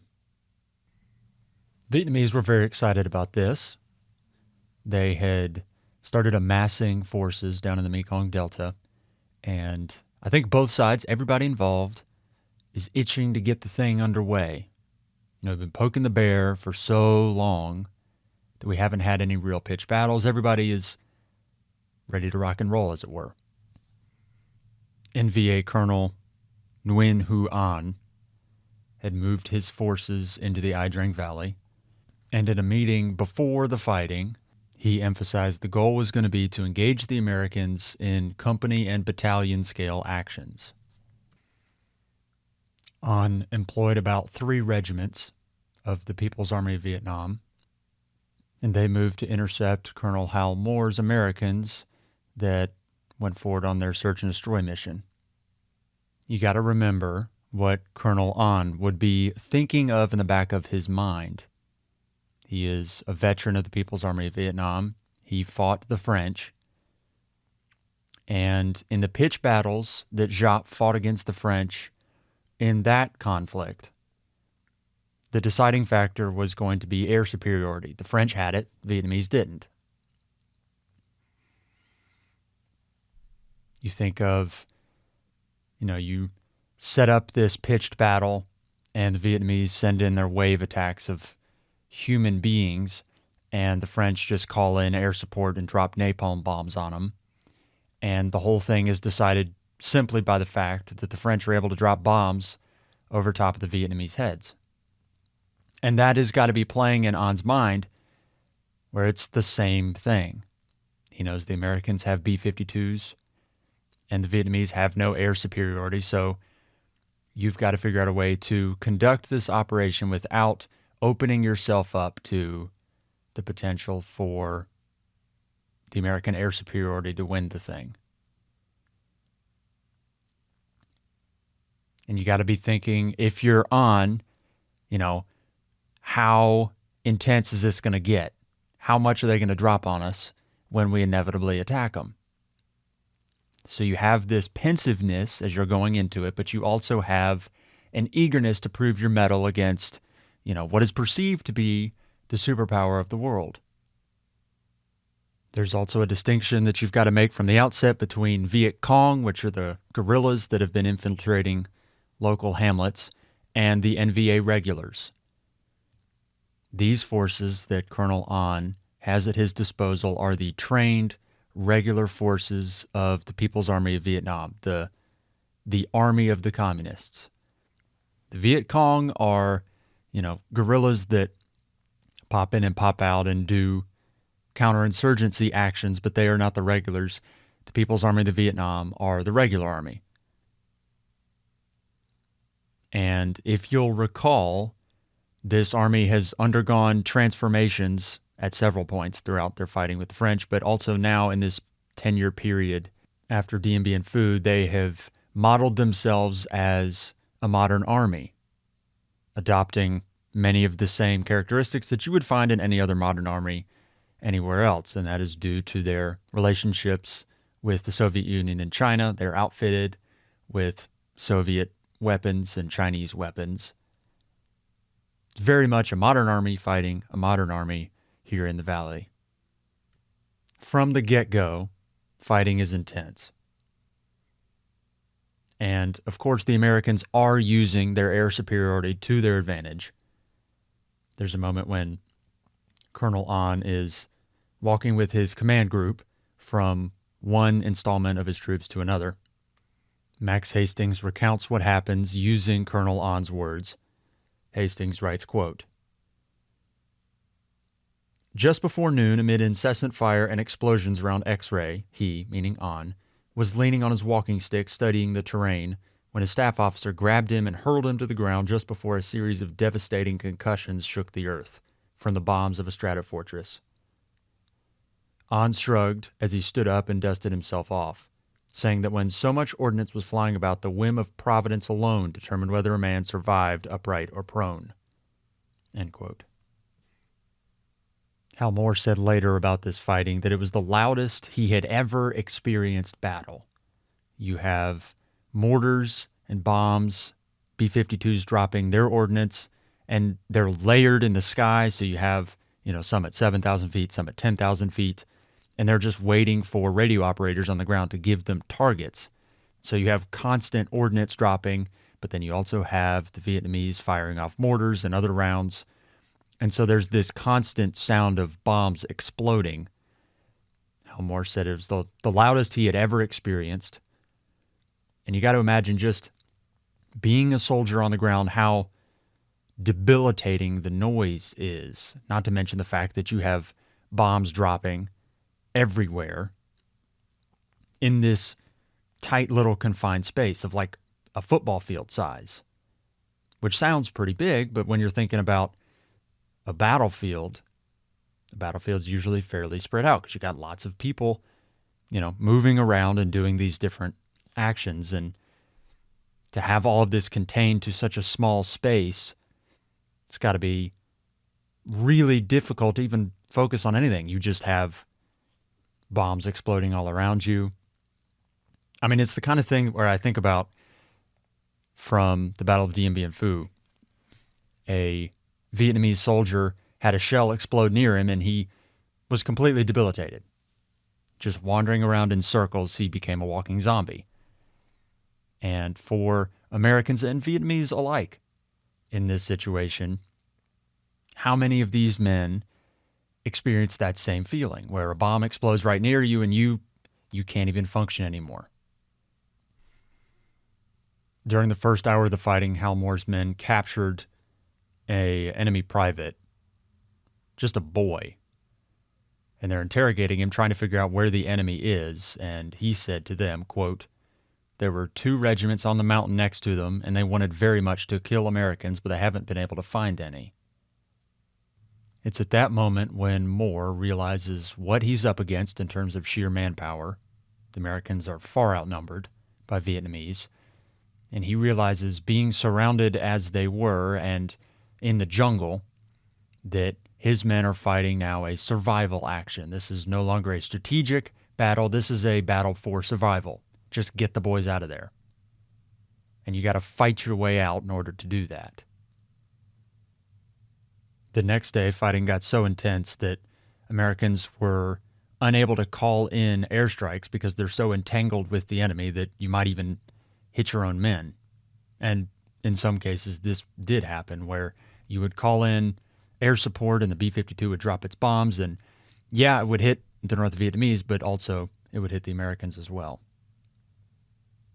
Fighting was difficult, tense. You don't hardly know where the enemy is. You don't know where to call in your airstrikes. It's loud, concussive, oppressive, all around you. Hal Moore called it the most difficult fighting he ever took part in. And I imagine it's so difficult to command men in this situation it's demoralizing. It is almost impossible to sit still and catch your bearings for even a second. Constant streams of information coming in and Decisions have to be made on a split-second notice, and all while this is happening, the Vietnamese are sending in waves and waves of their own men. Colonel Hu An said that even though some of his comrades said that fighting the Americans was not any special thing, meaning that the Americans were not any better than anything else they thought it would be, An said, quote, "This does not mean that fighting the Americans was easy, as some of our people have claimed. Their firepower was devastating. They had so many aircraft, so many bombs, so much artillery. They were practical people who learned quickly from their experiences and had game-changing technology. They were clever and ingenious, sometimes capable of completely overturning an unfavorable tactical situation." End quote. After the fighting, military command in Saigon estimated the enemy dead to be about 3,500 men. And on the American side, about 305 were killed. I was reading, and there's still about 1,200 missing personnel from this battle that the South Vietnamese government are still trying to locate. I can't even wrap my mind around this.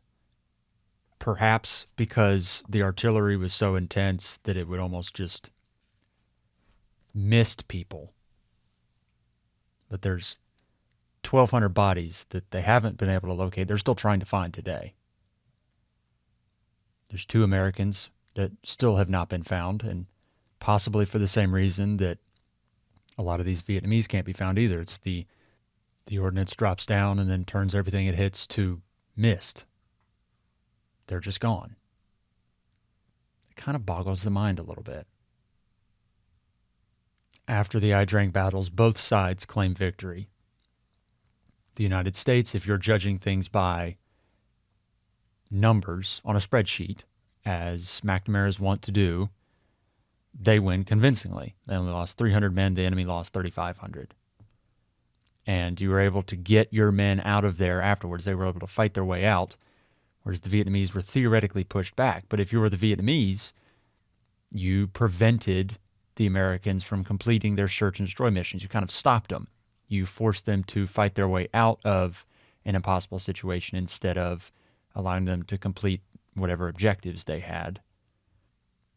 So both sides take away victory from this.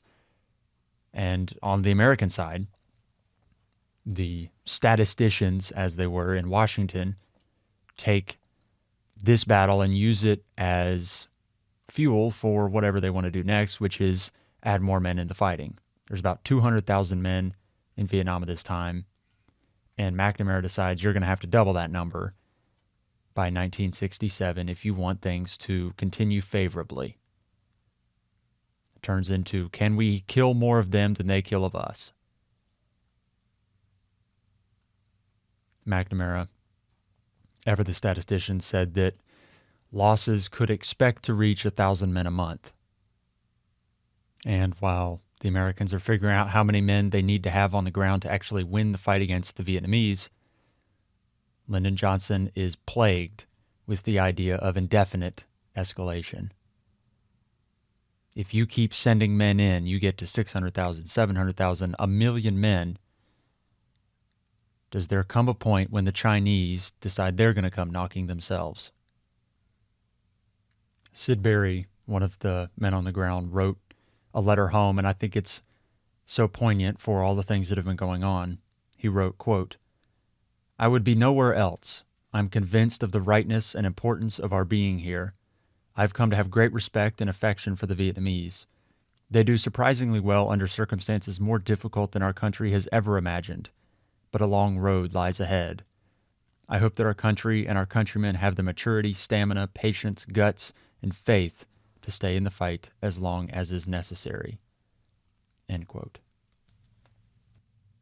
If you were a careful, impartial observer, almost just a fly on the wall, you would have noticed that while Americans and South Vietnamese are doing the fighting and dying in the South,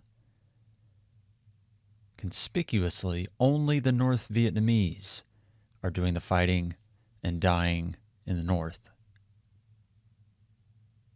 They're outfitted in Soviet and Chinese weapons, wearing Soviet and Chinese gear, driving Soviet and Chinese vehicles. And yet the Soviets and the Chinese are nowhere to be found. By contrast, the Americans are seizing the initiative in the fighting. And after Ai Drang, it's very obvious that this is, by all accounts, an American war. On paper, they say it's a Vietnamese war, that the Americans are just advisors and they're helping them along. But after Ai Drang Valley, it's very obvious to anybody paying remote attention, this is an American war. It makes the contrast very apparent when the Chinese and Soviets are there. There's got to be thousands of them, and yet they're invisible. While the Chinese and Soviets are nowhere to be found, the Americans are front and center. At every press conference, there's an American at the shoulder of every South Vietnamese premier. There's several of them. At Diem's shoulder, there's an American. At Khan's shoulder, there's an American. At Big Min's shoulder, there's an American. Eventually, at Tu's shoulder, Cao Kai's shoulder, there's always the Americans ever present. The eventual guy who does sort of have some staying power in the gig, at least for a little bit, Nguyen Cao Kai wrote, quote, "Insensitivity to appearances was characteristic of the American approach. There were hundreds of thousands of Chinese soldiers in North Vietnam, along with a significant Soviet presence, but neither the Chinese nor the Soviets called press conferences and issued statements. They left that to the North Vietnamese." End quote. If you're keeping score, after the Ai Drang battles, the North Vietnamese claim a victory. They claim they annihilated a couple U.S. battalions. The U.S. thinks that they've won as well. They're congratulating each other, clapping each other on the back. But in the aftermath of Ai Drang, observers start to realize that this is going to be a protracted thing. Sergeant Jimmy Spencer said that, quote, "turned out to be a marathon, not a sprint," end quote. And Frank Scotton, journalist, said, quote, "I was suddenly struck by the thought that we would win by pouring in enormous resources, hundreds of thousands of troops, but we would win in the wrong way, by smothering Vietnam with material and scorching the countryside," end quote. In 1969, when the Nixon administration took over in Washington, they fed all of their data on North Vietnam and the United States into a computer program. This is population, gross national product, manufacturing capabilities, their number of tanks, ships, aircraft, size of the ground forces, all of these things. They feed it all into a computer and then ask the computer, "When will we win?" The computer responded, "You won in 1964. Sounds really great. Everybody's excited. They're all turning to each other going, "Oh, wow, why haven't we won yet?" Because there's something that you can't quantify in a computer program that the North Vietnamese have in spades. This thing that you could call national will or determination. It is exactly as Ho Chi Minh said now many, many years ago. The tiger will come out of the jungle, take swipes out of the elephant, and he will outlast the elephant. Because, and I'm paraphrasing here, we can do this longer than you can. Problem was, despite all the quotes we have seen and heard from different people who are on the ground, nobody in the actual decision-making process had any idea that the North Vietnamese communists weren't joking one bit when they said they could outlast any power that came in and tried to push them around. So it leaves you with this question: how far are you willing to go when you think the stakes are everything? When your opponent is not one who operates logically, how far are you willing to go?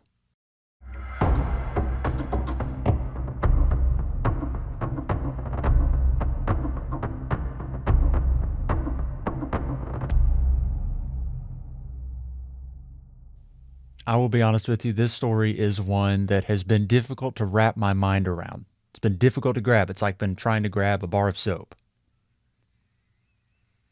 It seems like anytime I get to a point where I feel okay about it, it slips out of my grasp, falls down to the floor again. And there's, so many sources and so many different things you could talk about. And I feel like I've left out so much in the process of just getting this thing created. But that theme of how far are you willing to go seems to come up so much, where people on the ground at the time are just trying to figure out themselves, like how much do we have to put into this fight? How far are we willing to go? And what happens if we go too far? It's this common prescient worry that everybody is kind of skirting around, but at the same time, you've got to fight a war, and the United States wants to win the thing, but you got to win it a certain way, whereas the Vietnamese are, come hell or high water, we're going to fight until the end. As the thing goes on, we'll explore this theme even more of the further deep you are, how far are you willing to go to achieve your goals? And the United States has to reckon with this the entire conflict. It is a constant struggle. There's a quote about the South Vietnamese government, about Diem's government, and I can't remember who said it right off my head at the moment, but it's America pairs itself to a losing horse and has to figure out a way to win the race anyway. And that losing horse changes as the conflict goes on. It goes from a losing horse as the government itself to the war itself. You've hitched yourself to a losing horse. How do you win the race anyway? The United States feels like going into it, it doesn't matter. Doesn't matter what horse we're riding, we're going to win anyway because we're the United States. And as the thing goes on, they realize how compromised the situation they're in. And the question, again, remains, how far are you willing to go? Can you win a race on a losing horse? Thank you so much to each and every one of you who has taken the time to listen, to support, to send me a kind message on social media. It does truly mean the world to me, and I can't thank you enough for your support. If you want to support Compendium and what I'm doing here, there's a couple ways you can do that. The simplest is leaving a rating and review wherever you're listening. Those help us out so much. Or if you want to support even a little bit more than that, we would be incredibly grateful for it. You can go to Patreon. You can find Compendium there, or it'll be in the show notes, or you can go to compendiumshow.com and you can find a link to support me on Patreon there. Again, thank you so much, every single one of you, for your support, for your kind words. They do mean the world to me. Have a good one, everybody. Stay safe. I'll see you in Hell in a Small Place, Part 4.